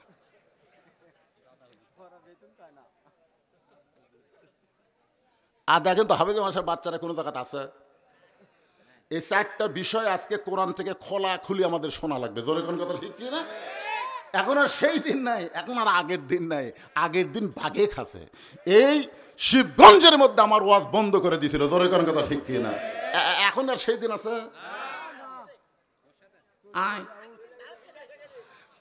আয় বন্ধ করে দে, জনগণই চাপা উল্টে দিবি। জোরে কোন কথা ঠিক কি না? হ্যাঁ, আল্লাহর বান্দার একটু মনোযোগ দিয়ে শুনবেন। রাসূল বললেন ইকরার বিল লিসান তাসদিকু বিল জানান আমল বিল আরকান। জবানে বলতে হবে লা ইলাহা ইল্লাল্লাহ, শুধু জবানে বললে হবে না, তাসদিকু বিল জানান, এটা কলিজার মধ্যে জায়গা দিতে হবে। কলিজার মধ্যে যখন ঈমান থাকবে, এরকম একটা মানুষের কথা আমি বলতেছি, নাম হলো মতিউর রহমান নিজামী। আমাদের বাংলাদেশের একটা মানুষ, পাবনা বাড়ি, ওনার নাম হলো মতিউর রহমান নিজামী। উনি ইসলামী দলের আমির ছিল। এক সময় উকিল এসে ওনাকে বলতেছে, স্যার আপনার ফাঁসির দণ্ড কার্যকর হবে যদি আপনি রাষ্ট্রপতির কাছে ক্ষমা চান, আর রাষ্ট্রপতি যদি আপনাকে ক্ষমা করে দেয় তাহলে আপনার ফাঁসি কার্যকর হবে না। সঙ্গে সঙ্গে এই কথা শোনার পরে তিনি মুচকি মুচকি হাসা শুরু করে দিলেন। উকিল বলে, স্যার আপনি হাসেন কেন? বলে, তাসদিক বিল জানান, আমার কলিজার মধ্যে ঈমান, এই ঈমান আমাকে বলতেছে আমার জীবনে আমি বাংলাদেশে 3টা রাষ্ট্রপতিকে ক্ষমতার থাকা অবস্থায় মরা দেখছি। যে রাষ্ট্রপতির কাছে তুমি আমাকে বাঁচার দরখাস্ত লিখতে বলতেছো, এরকম 3টা রাষ্ট্রপতি ক্ষমতার থাকতেই মরিছে। একটা হলো মুজিবুর রহমান, একটা হলো জিয়াউর রহমান, একটা হলো জিল্লুর রহমান।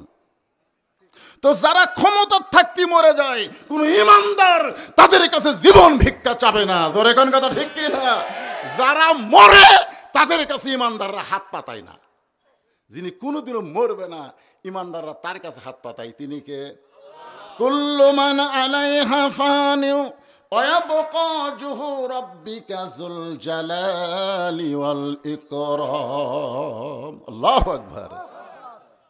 তাসদিক বিল জানান, কলিজার মধ্যে যখন ঈমানের জায়গা হবে, ওই ব্যক্তি দুনিয়াতে কোনো কিছু পরোয়া করবে না। তার মনে হবে জীবন বাঁচানো ফরজ না, ঈমান বাঁচানো ফরজ। জোরে কোন কথা ঠিক কিনা? আর যতদিন পর্যন্ত মুখে শুধু ঈমান থাকবে, কলিজার মধ্যে ঈমান না ঢুকবে, ততদিন বলবে জীবন বাঁচান ফরজ, জীবন বাঁচান ফরজ। আপনারা আজকে বলেন তো কি বাঁচান ফরজ? আপনি যতই চেষ্টা করেন আপনি জীবন বাঁচাবার পারবেন না।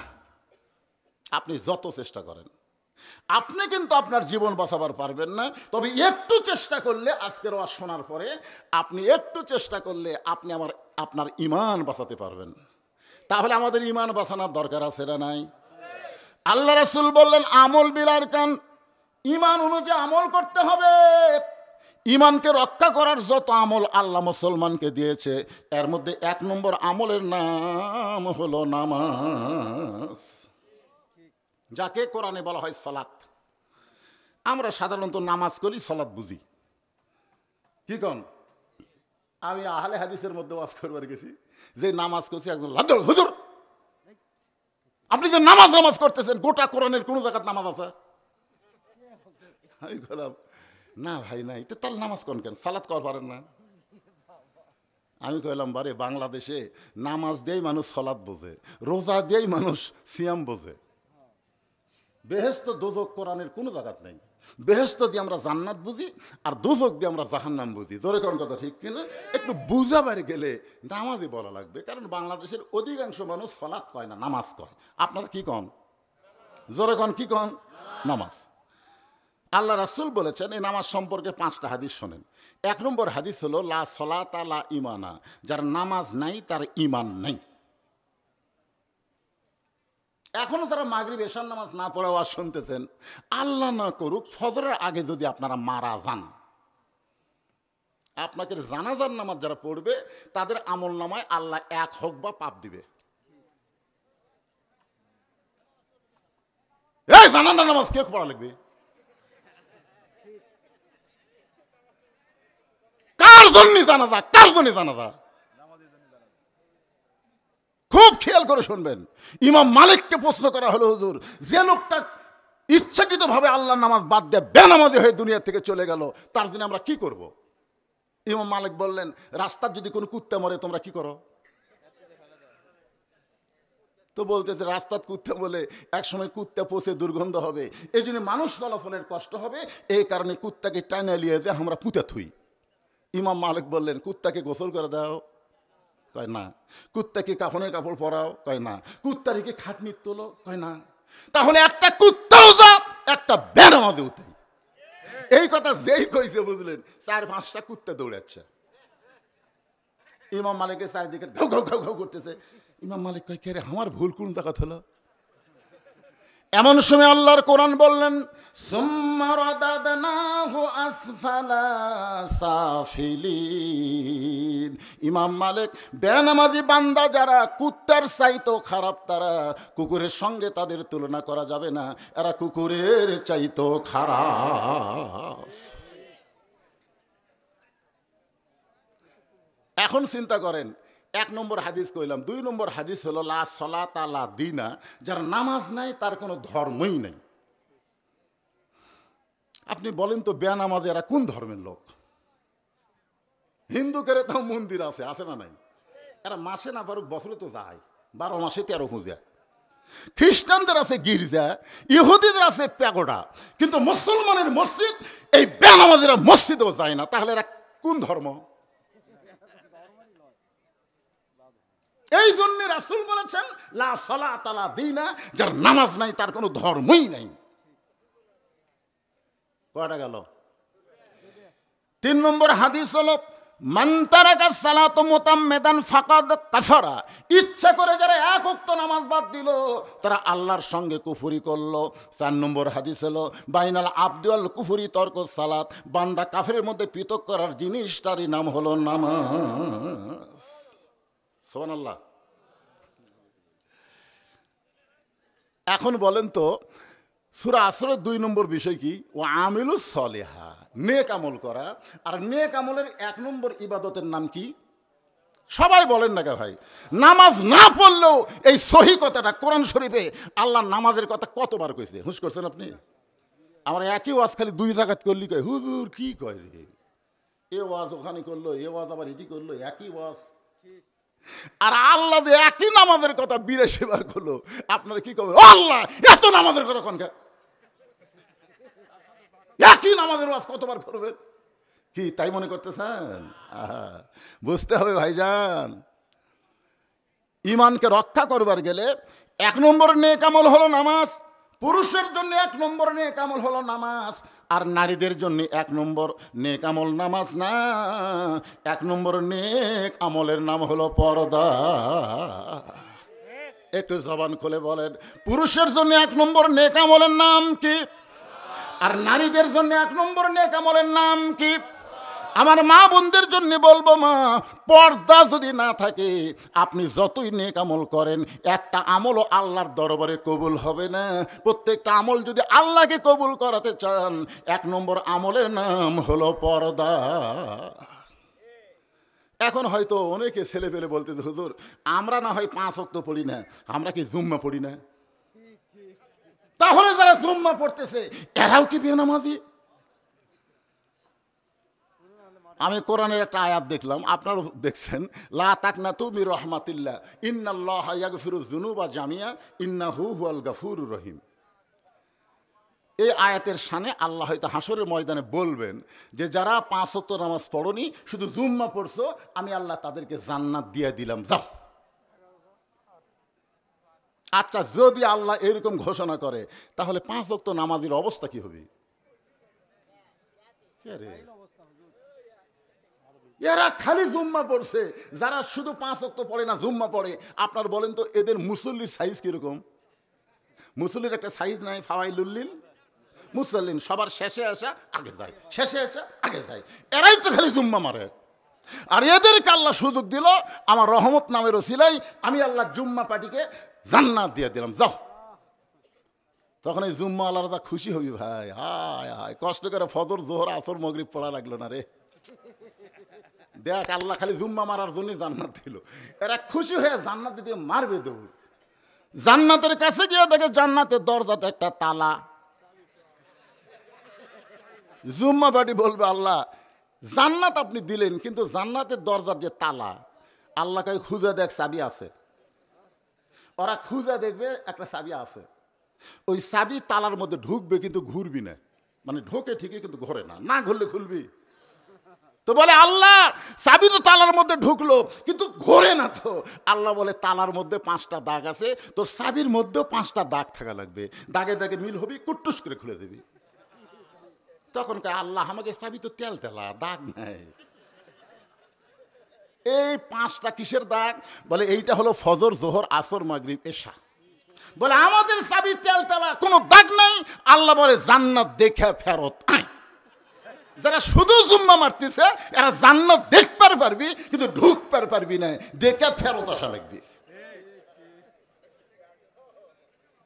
আপনারা কি খালি জান্নাত দেখবেন না তালা খুলে ভিতরে ঢুকবেন? তালা খুলে যদি ভিতরে ঢুকতে চান, আসসালাতু মিফতাহুল জান্নাত, নামাজ হচ্ছে বেহেশতের চাবি। এই নামাজ শুধু জুমার নামাজ না, এই নামাজ হলো 5 ওয়াক্ত নামাজ।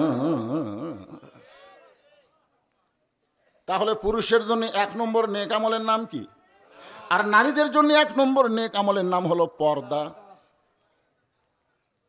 কতগুলো মেয়ে মানুষ নবীর কলেজার টুকরা ফাতেমার সাথে দেখা করবে, মেয়ে মানুষের সাথে দেখা করবে। খুব খেয়াল করে শোনে, আমার মায়েরা নাকি ওই মহিলা মাদ্রাসার মধ্যে বসেছেন, স্যাটেলাইটের মাধ্যমে বক্তা দেখতেছে, অসুবিধা নেই, জামাই তো অসুবিধা নেই। একজন ক্ষতিও মারতেছে, পর্দা তো সবার জন্য। স্যাটেলাইটের মাধ্যমে মেয়েরা বক্তা দেখে দেখে ও শুনতেছে না, বক্তা দেখতেছে। দেখুক, আমারই তো শালি, আমারই তো শাশুড়ি, নাকি কর? আপনারা বলেন তো ভাই, দেখা কি জায়েজ হবে? আপনারাই ফতুয়া দিলেন না, তাহলে আমি কি কমো?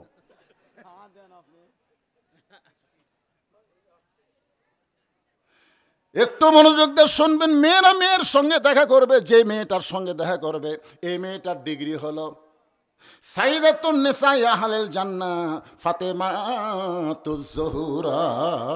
সুবহানাল্লাহ। জোহরা মানে কি? এই জোহরা শব্দের অর্থ কি? একজন কইছে মণিমুক্তা। আপনার বলেন তো মণিমুক্তা কি প্রকাশ্যে থাকে না গোপনে থাকে? যে মেয়েরা যত গোপনে থাকবে, পর্দার মধ্যে থাকবে, আল্লাহ তাদের দাম মণিমুক্তার মতন দিয়ে দিবে। তোরে কোন সুবহানাল্লাহ। তো মেয়েরা এসে দরজায় দাঁড়িয়ে আছে, ফাতেমার সঙ্গে দেখা করবে, কিন্তু দরজা খোলার কেউ নাই। এমন সময় দেখে ছোট্ট একটা বাচ্চা সামনে দৌড়াদৌড়ি করতেছে। মেয়েদের মধ্যে একজন ডাক দিল, বাবু তোমার নাম কি? ইবনে আলী, হোসাইন ইবনে আলী। মেয়েরা বুঝবার ফেললো এরাই ফাতেমার সন্তান। আসলে আপনার বলেন তো, আমাদের বাংলাদেশে মায়ের পরিচয় আছে। আমি যখন 91 সালে আপনাকে এই গামলা গ্রামে বিয়ে করি, বিয়ে করার পরে বাড়িতে গেলে আমার মা বলতেছে, বাবা বিয়ে কিভাবে হলো? তা আমি বললাম, এরকম একজন যাই বিয়ে পড়ালো, মানে যাকে আমরা উকিল কই বা যা লিখতেছে রেজিস্ট্রি করার সময় বলে আপনার বাপের নাম কি? তা আমার বাপের নাম আবুল হোসেন লিখে দিলেন। আমি মাকে বললাম, শুধু শুনলো তোমার বাপের নাম কি? আমি বাপের নাম বললাম, বিয়ে হয়ে গেল। তো মা বলতেছে আমার নাম। আমি বললাম আপনার নাম তো শুনিনি। মা ঘরের মধ্যে যায় কান্না শুরু করে দিল। এখন কান্দেন কেন? এই তোর বাপ তোর জন্য কি করছে? এই তোর বাপ তোর জন্য কি করছে? যা করছে আমি রে। আর তোর বাপের নাম দিয়ে বিয়ে হলো, আমার নাম নাই। আমি বললাম মা আজ নাই একদিন হবে। খালেদা জিয়া যখন চলে গেল, শেখ হাসিনা আসার পরে চিন্তা করলো খালি বাবা দেওয়া হবে না, মাও লাগবে।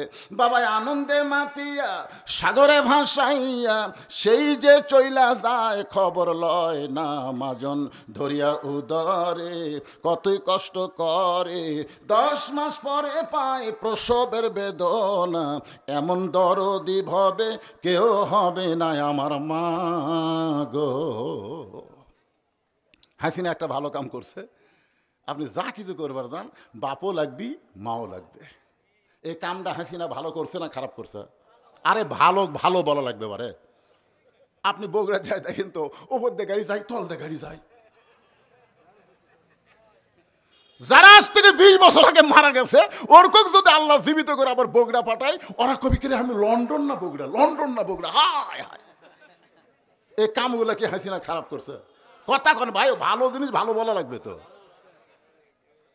যখন মিয়ানমার থেকে যখন রোহিঙ্গা মুসলমান ভারতে গেল, ভারত দরজা বন্ধ করে দিল, যেই দেশে গেল সেই দেশের দরজা বন্ধ। হাসিনা বললেন দরকার হলে আমরা 3 সন্ধ্যার জায়গায় 2 সন্ধ্যা খাবো, রোহিঙ্গা মুসলমান আমাদের ভাই, এদের জন্য বর্ডার বন্ধ থাকবে না, বর্ডার খুলে দিয়ে দাও। আপনারা বলেন তো হাসিনা এই কামটা ভালো করছে না খারাপ করছে? অনেক কামই তো ভালো করছে, কিন্তু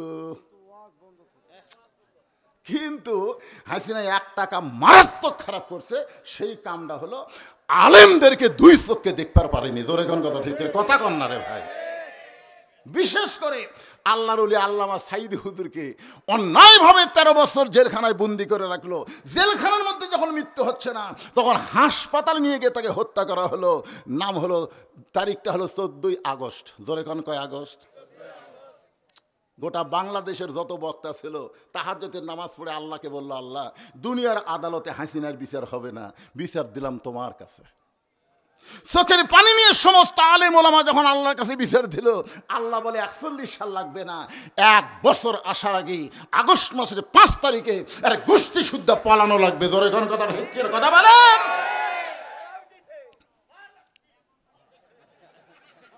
একটু মনোযোগ দেন। আবু জেহেলও ভালো ছিল, আবু লাহাবও ভালো ছিল, কিন্তু তাদের ভালো কাজটা যখন দেখা যায় না, এমন একটা মারাত্মক কাজ করেছে যে কাজের কারণে তাদের ভালো সবগুলো নষ্ট হয়ে গেছে। আমি যেইটা আপনাদের বুঝাবার চাই, ওই ছোট্ট বাচ্চা বলতেছে আমি হলাম হোসাইন ইবনে আলী, আমি হলাম হোসাইন ইবনে। মেয়েরা বুঝতে পারছে এরাই ফাতেমার সন্তান। তখন বলতেছে বাবু আমরা তোমার মায়ের সঙ্গে একটু দেখা করব। ছোট্ট বাচ্চাকে বলতেছে বাবু আমরা তোমার মায়ের সঙ্গে একটু দেখা করব, তুমি একটু দেখা করার ব্যবস্থা করো। হোসেন বললেন আপনাদের কোনো টেনশন নাই, আপনারা দরজা থাকেন, কিছুক্ষণের মধ্যেই আমি দরজা খোলার ব্যবস্থা করতেছি। এই কথা বলে হোসাইন খেলাধুলা বাদ দিয়ে বাড়ির দিকে মারছে দৌড়। হোসাইন ছোট্ট মানুষ, প্রথম যে ঘরে ঢুকেছে ওই ঘরের মধ্যে হযরত আলী আল্লাহর কোরআন তেলাওয়াত করতেছে, ইন্নামাল মুমিনুনাল্লাযীনা ইযা যুকিরাল্লাহু ওয়াজিলাত কুলুবুহুম ওয়া ইযা তুলিয়াত আলাইহিম আয়াতুহু জাদাতুহুম ঈমানাও ওয়া আলা রাব্বিহিম ইয়াতাওয়াক্কালুন। কোরআন তেলাওয়াত করতেছে কে? জোরে বলেন নাম কি? এমন সময় হোসাইন বাহিরে খেলাধুলা বাদ দিয়ে ঘরের মধ্যে মারছে দৌড়। আলীর ঘর অতিক্রম করেই কিন্তু ফাতেমার ঘরে যাওয়া লাগবে, কারণ মেয়েরা সব ঘরে থাকতে পারবে না, মেয়েদেরকে থাকতে হবে অন্দরমহলে। আপনারা বলেন তো সদরমহল অন্দরমহল এই দুটোর মধ্যে তফাৎ আছে না নাই? ইমাম গাজ্জালিকে প্রশ্ন করা হলো অন্দরমহল মানে কি? ইমাম গাজ্জালি বললেন অন্দরমহল মানে কবর। সব ছাত্র চুপ করছে, হুজুর অন্দরমহল মানে কবর। ইমাম গাজ্জালি বললেন চুপ করলে কেন? একটা মেয়ে মানুষ মারা গেলে যে সমস্ত পুরুষ মানুষ তার লাশটা ধরে কবরের মধ্যে নামাবার পারবে, কেবলমাত্র তারাই অন্দরমহলে ঢুকতে পারবে, তাছাড়া কোনো পরপুরুষ অন্দরমহলে ঢুকতে পারবে না। এখন আপনাদের কাছে আমার বিচার, একটা মেয়ে মানুষ মারা গেলে তার লাশ ধরে কবরে কারা কারা নামার পারবে? চিন্তা করে দেখেন তো, যদি চাচাতো ভাই ধরবার চাই ধরা যাবে? ফুফাতো ভাই, মামাতো ভাই, খালাতো ভাই, জ্যাঠাতো ভাই, তার মানে বোঝা গেল একমাত্র সহোদর ভাই ছাড়া, একই মায়ের পেট থেকে বের হয়েছে, ওই ভাই ছাড়া অন্য কোনো ভাই চলবে। তাহলে আজকে নারীদের জন্য চাচাতো ভাই, ফুমাতো ভাই, খালাতো ভাই, দুলা ভাই, সব শালা ভাই শয়তান। জোরে কোন কথা ঠিক না? সুযোগ পালি, সুযোগ পালি, কথা কন না কেন? সুযোগ পালি সবল মারবি। অন্দরমহল, হযরত আলী কোরআন শরীফ পড়তেছেন সদর মহলে, কিন্তু হোসাইন সদর মহল বাবাকে উপেক্ষা করে মায়ের দরজায় যেই মাত্র গেছে, সঙ্গে সঙ্গে হযরত আলী কোরআন তেলাওয়াত বন্ধ করে চিৎকার দিয়ে বলতে, হোসাইন, হোসাইন থাম। যেই কইছে থাম, হোসাইন তো ব্রেক। এখন আপনাদের কাছে আমার প্রশ্ন হলো, হযরত আলী কি পড়তেছে? আর কোরআন শরীফ পড়তে পড়তে চিন্তা করে দেখেন, খেয়াল কিন্তু আছে। আপনি যতই নামাজ পড়েন, আপনি খেয়াল করবেন না যে আপনার ডানে পা বামে কে দাঁড়ালো। আপনি খেয়াল করে দেখেন তো, আপনার পাড়ার সবচাইতে ঘুষারু আপনার ডান সাইডে দাঁড়াছে, সবচাইতে বড় সুদারু আপনার বাম সাইডে দাঁড়াছে। আপনি দেখতেছেন আপনার বাম সাইডে আওয়ামী লীগ, ডান সাইডে বিএনপি। এটা যদি আপনি দেখেন, তা আপনি সালাম ফিরানোর পরে কি করবেন?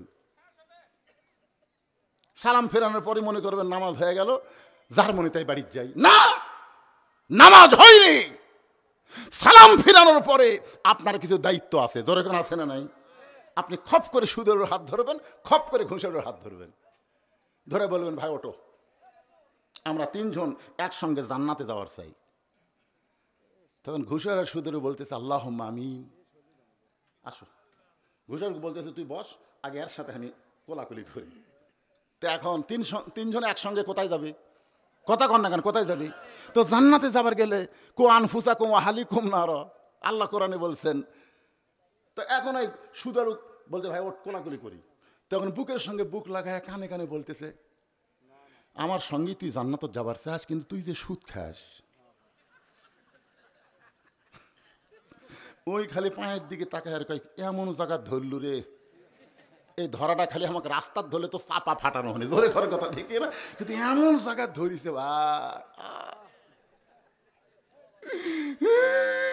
কান্দিস কা, যে সুদের 1 টাকা খায়, নিজের মায়ের সঙ্গে 42 বার জিনা করার গুনাহ হয়। 42 বার তুই নিজের মায়ের সঙ্গে জিনা করিস, আর আমার সঙ্গে জান্নাতে থাকবো?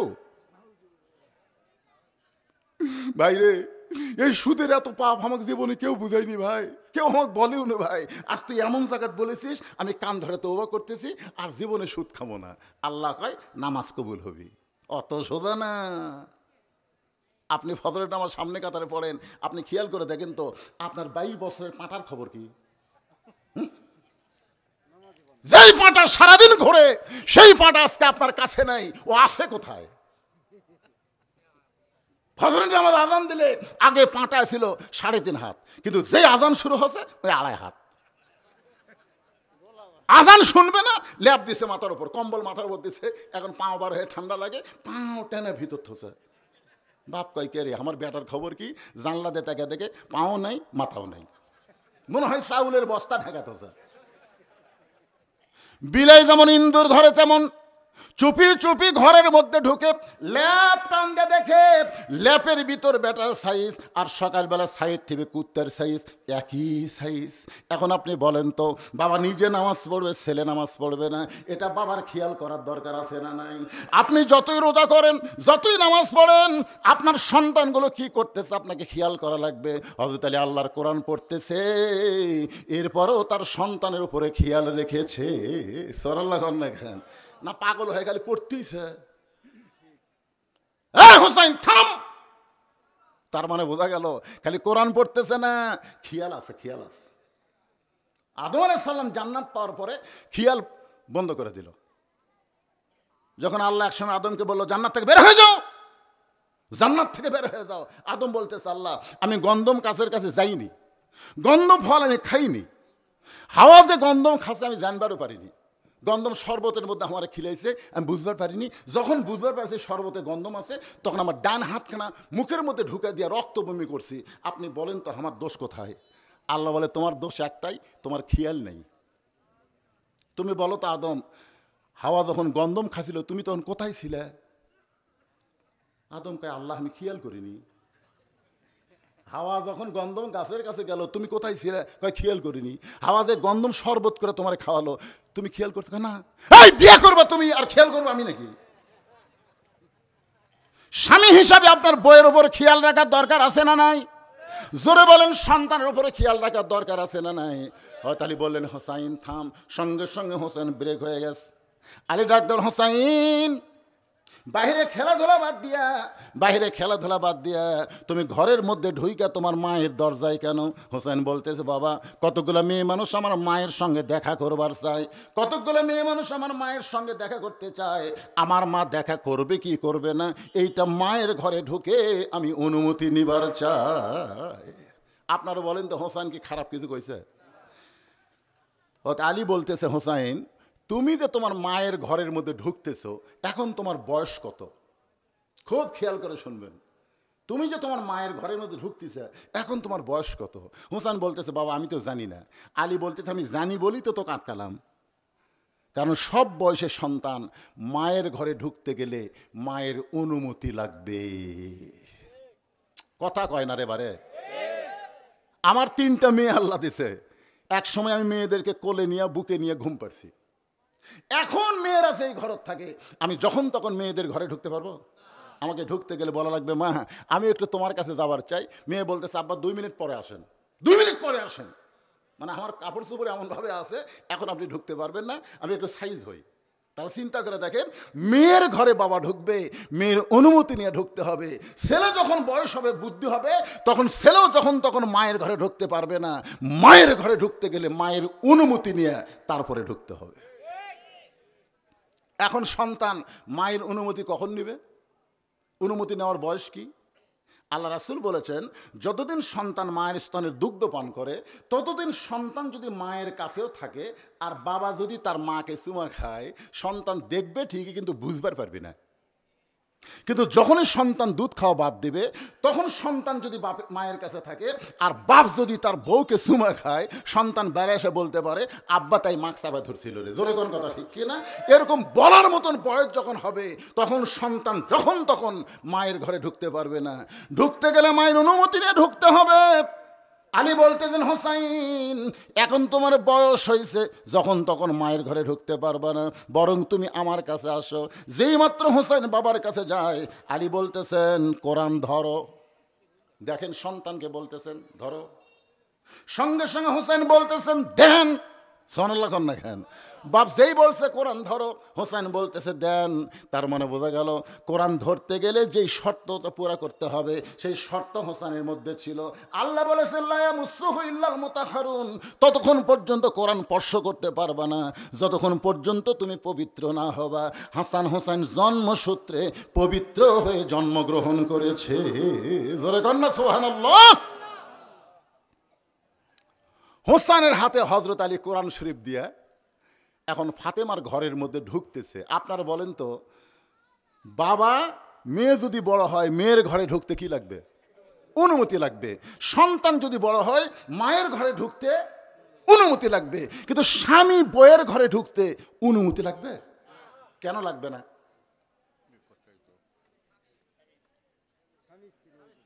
খালি এইটা করলে হবে না তো।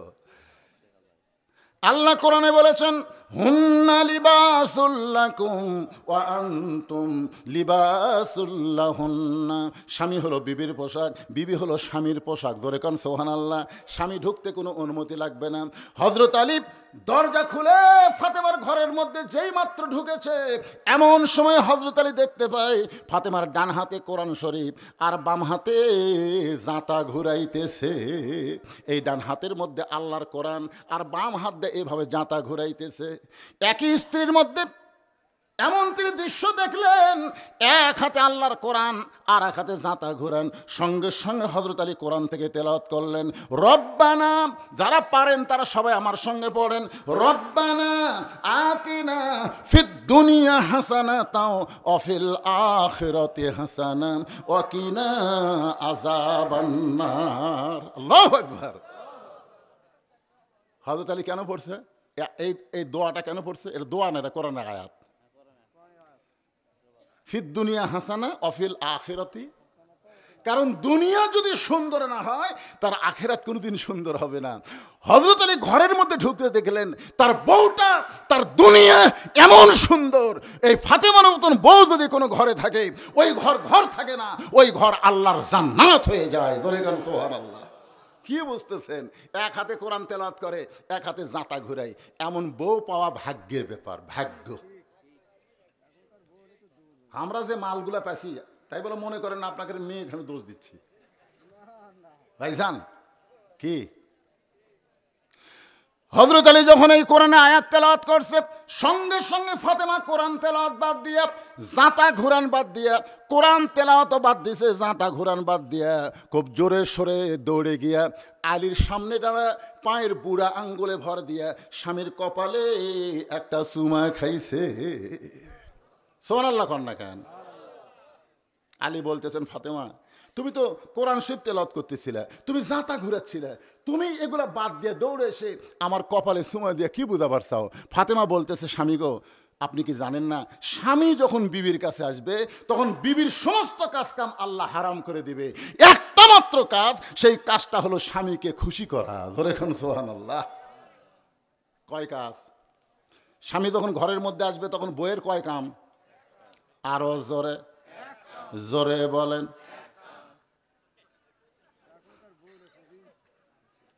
এখন স্বামী যদি ঘরের মধ্যে আসে, এখনকার বইয়েরা খুশি হয় না বেজার হয়? আপনার আক্কেল নেই যখন তখন।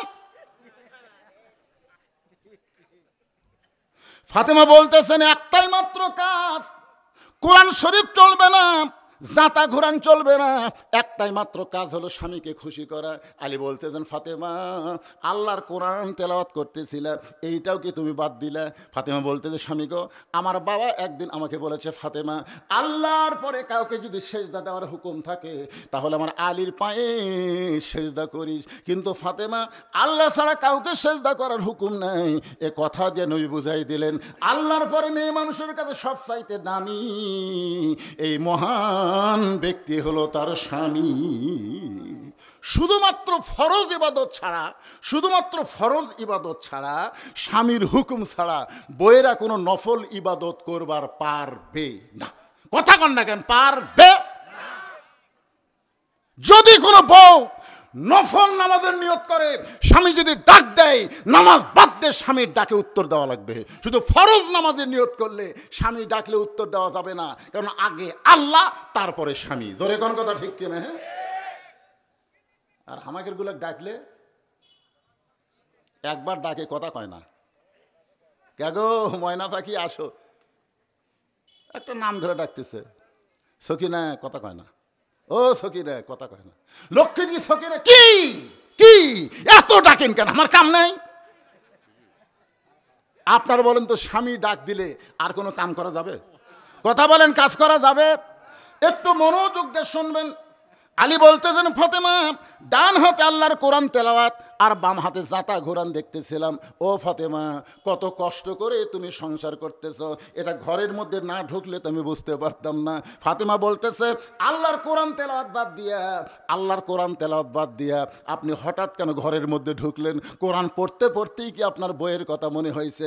আলী বলেন, ফাতেমা কোরআন পড়তে পড়তে তোমার কথা মনে হয় নাই, কিন্তু হোসাইন তোমার ঘরের মধ্যে ঢুকতে চাইছিল, আমি হোসাইনকে আল্লাহর কোরআন শরীফ দিয়া আমি তোমার ঘরের মধ্যে ঢুকেছি।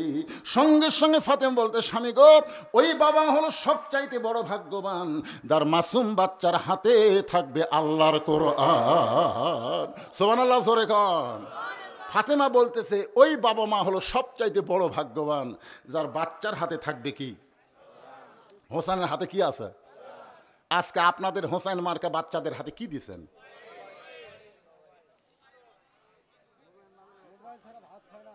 না, চিন্তা করে দেখেন, ছোট্ট বাচ্চাকে যদি কোরআন শরীফ না দেয়, একদম বাকদম ঘোরারম সাজে ঢাকঢোলক ঝাঁঝর বাজো, এই মিথ্যা শিক্ষা যদি দেন, আপনাদের এলাকায় মাদ্রাসা আছে না নাই? প্রাইমারি আছে না নাই? আপনারা দেখেন তো কোন জায়গার ছাত্র বেশি? এই যে মুরব্বী কয় মাদ্রাসার ছাত্রই নেই। এ মুরব্বীরা, এই যে ওটা বসা করতেছেন কে বাবা? অত্যন্ত গুরুত্বপূর্ণ বিষয়। ও আমিলুস সালিহা, পুরুষের জন্য 1 নম্বর হলো নামাজ, আর নারীদের জন্য 1 নম্বর কি? সেই পর্দার উপর কথা বলতেছি। পর্দার কথা শুনতে খারাপ লাগতেছে? আজকে বউগুলো যদি ভালো হয়, প্রত্যেক ঘর আল্লাহর জান্নাত হয়ে যাবে। জোরে কর কথা ঠিক কিনা? কিন্তু এরাই খারাপ হওয়ার কারণে, এই জন্য একটা খ্রিস্টান নেপোলিয়ান পর্যন্ত বলেছে, একটা ভালো যদি সন্তান চাও, একটা ভালো মায়ের দরকার। আর ভালো মায়ের ফ্যাক্টরি হলো আজকের মহিলা মাদ্রাসা। জোরে কর কথা ঠিক কিনা? এটা ভালো মায়ের ফ্যাক্টরি। আজকে এই মাদ্রাসায় দেখবেন আপনাদের ভালুন্দা গ্রামের কয় মেয়ে আছে? খালি মাদ্রাসা বাদ দেন তো, আপনাকে এই মাহফিলে আপনারা এই ভালুঞ্জার কারা কারা আছেন একটু হাত তোলেন তো দেখি। সবগুলোই ভালুঞ্জা? আচ্ছা, আপনারা হাত নামান। ভালুঞ্জা ছাড়া বাহিরে যারা আছেন তারা একটু হাত তোলেন তো দেখি। তুই বাইরের? মাশাআল্লাহ, হাত নামান।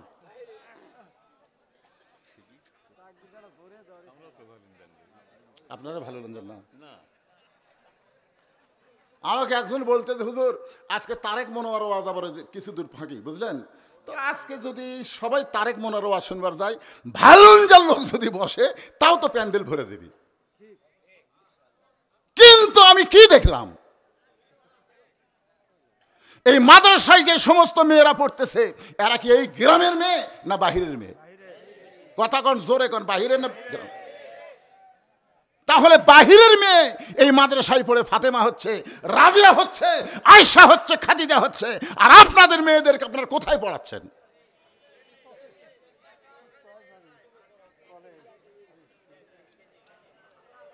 সূরা আসরের 4টা বিষয় আমি আপনাদের শোনাবো। জোরে বলেন কয়টা? এ পর্যন্ত 2টার মধ্যে আলোচনা চলতেছে। এরপরে মারাত্মক আলোচনা হলো ওয়াতাওয়াসাউ বিল হক, 4 নম্বর হলো তাওয়াসাউ বিস সবর। এই 4টি বিষয় যদি আমরা আমল করতে পারি, তাহলে আমরা ক্ষতির মধ্যে পড়ব না। আল্লাহ বিনা হিসাবে আমাদেরকে জান্নাত দিয়ে দিবে। ফাতেমা তাহলে কি বলতেছে?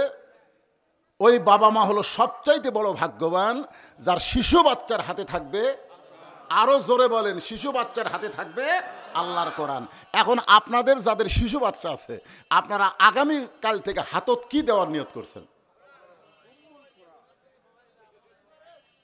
হ্যাঁ, মোবাইল দিবেন? আপনারা কি ভাগ্যবান বাবা হতে চান না? ভাগ্যবান বাবা হতে চান? ওই যে একজন হাত তুলে বলেছে আমি চাই। মনে কষ্ট নিয়েন না বাজান, মনে কষ্ট নিয়েন না। হয়তো ভাবতেছেন হুজুর আমার ছেলেগুলো তো সব বড় হয়ে গেছে, আমার তো শিশু বাচ্চাই নাই। আপনার শিশু বাচ্চা না থাকলে আপনার নাতি আছে। যেরকম আছে না নাই? আপনার নাতি যদি না থাকে, আপনার নাতনি আছে। এই মহিলা মাদ্রাসায় আপনার নাতনিকে ভর্তি করে দিবেন। আপনি যদি মনে করেন আমি ধনী মানুষ, মাদ্রাসায় পড়ে গরিব মানুষ, এটা কখনোই মনে করবেন না। আল্লাহ রাসূল বলেছেন, খায়রুকুম মান তাআল্লামাল কোরআনা ওয়া আল্লামা। ওই ব্যক্তি হলো সবচাইতে দামি সম্মানী, যে আল্লাহর কোরআন পড়ে এবং অপরকে কোরআনের শিক্ষা দেয়। এই হাদিস কারা কারা বিশ্বাস করেন? আল্লাহকে একটু হাত দেখান তো দেখি। লিল্লাহে তাকবীর। আলী বলতেছেন, ফাতেমা তোমার হোসেনের হাতে আল্লাহর কোরআন দিয়া আমি ঘরের মধ্যে ঢুকলাম। ফাতেমা বলতেছে, হোসেন কেন দরজায় এসেছিল? বলে কতকগুলো মেয়ে মানুষ দরজায় দাঁড়িয়ে আছে, তোমার সঙ্গে একটু দেখা করবার চাই, একটু গুরুত্ব দিয়ে মনোযোগ দিয়ে শুনবেন। কতকগুলো মেয়ে মানুষ দরজায় দাঁড়িয়ে আছে, তারা তোমার সঙ্গে দেখা করবার চাই। তুমি যদি দরজা খোলার অনুমতি দাও, তাহলে মেয়েগুলো এসে তোমার সঙ্গে দেখা করবে। সঙ্গে সঙ্গে ফাতেমা চোখের পানি নিয়ে বলতে, স্বামী গো, মেয়েরা আমার সঙ্গে দেখা করবে, আমার কোনো আপত্তি নাই, কিন্তু আপনাকে কষ্ট করে পর্দার ব্যবস্থা করা লাগবে। এখান থেকে বোঝা গেল পর্দার ব্যবস্থা করা এটা সহজ না। এটা কি? যেরকম এটা কি? আলী মুচকি মুচকি হাসে। ফাতেমা বলে, হাসেন কেন? বলে হাসার কারণ হলো মেয়েরা তোমার সঙ্গে দেখা করবে, মেয়েরা মেয়ের সঙ্গে দেখা করবে, এখানে আবার পর্দা কি? ফাতেমা বললেন, আপনি জ্ঞানের সম্রাট হবার পারেন, আপনি জ্ঞানের রাজা হবার পারেন, কিন্তু পর্দা বিষয়ে আপনি আমার চাইতে কম জানেন। যেই কইছে আপনি জ্ঞানের সম্রাট হবার পারেন, হযরত আলী যে জ্ঞানের সম্রাট, এ ব্যাপারে আপনাদের সন্দেহ আছে নাকি? আল্লাহ রাসূল যখন মদিনার প্রেসিডেন্ট ছিলেন, ওই সময় শিক্ষামন্ত্রীর নাম ছিল হযরত আলী। কি মন্ত্রী? আবু বকর রাদিয়াল্লাহু যখন মদিনার খলিফা ছিলেন ওই সময় শিক্ষামন্ত্রী হলেন হযরত আলী। উমর ফারুক যখন মদিনার খলিফা ছিলেন ওই সময় শিক্ষামন্ত্রী হলো হযরত আলী। ওসমান গনি যখন মদিনার খলিফা ছিলেন ওই সময় শিক্ষামন্ত্রী হযরত আলী। জোরে কেন সুবহানাল্লাহ। মানে খলিফা পাল্টাছে কিন্তু শিক্ষামন্ত্রী পাল্টায়নি। আজকে আমাদের বাংলাদেশের শিক্ষামন্ত্রীর খবর কি? রাসূল বলেছেন আনা মাদিনাতুল ইলমে ও আলী ও বাবুহা, আমি হচ্ছে ইলমের শহর, আলী হচ্ছে তার দরওয়াজা। জোরে কোন আল্লাহু আকবার। ফাতেমা বলতে, স্বামী গো আপনি জ্ঞানের সম্রাট হবার পারেন কিন্তু পর্দা বিষয়ে আপনি আমার চাইতে কম জানেন। আলী বলতে, ফাতেমা পর্দা বিষয়ে তুমি আমার চাইতে বেশি কি জানো শুনতে চাই। ফাতেমা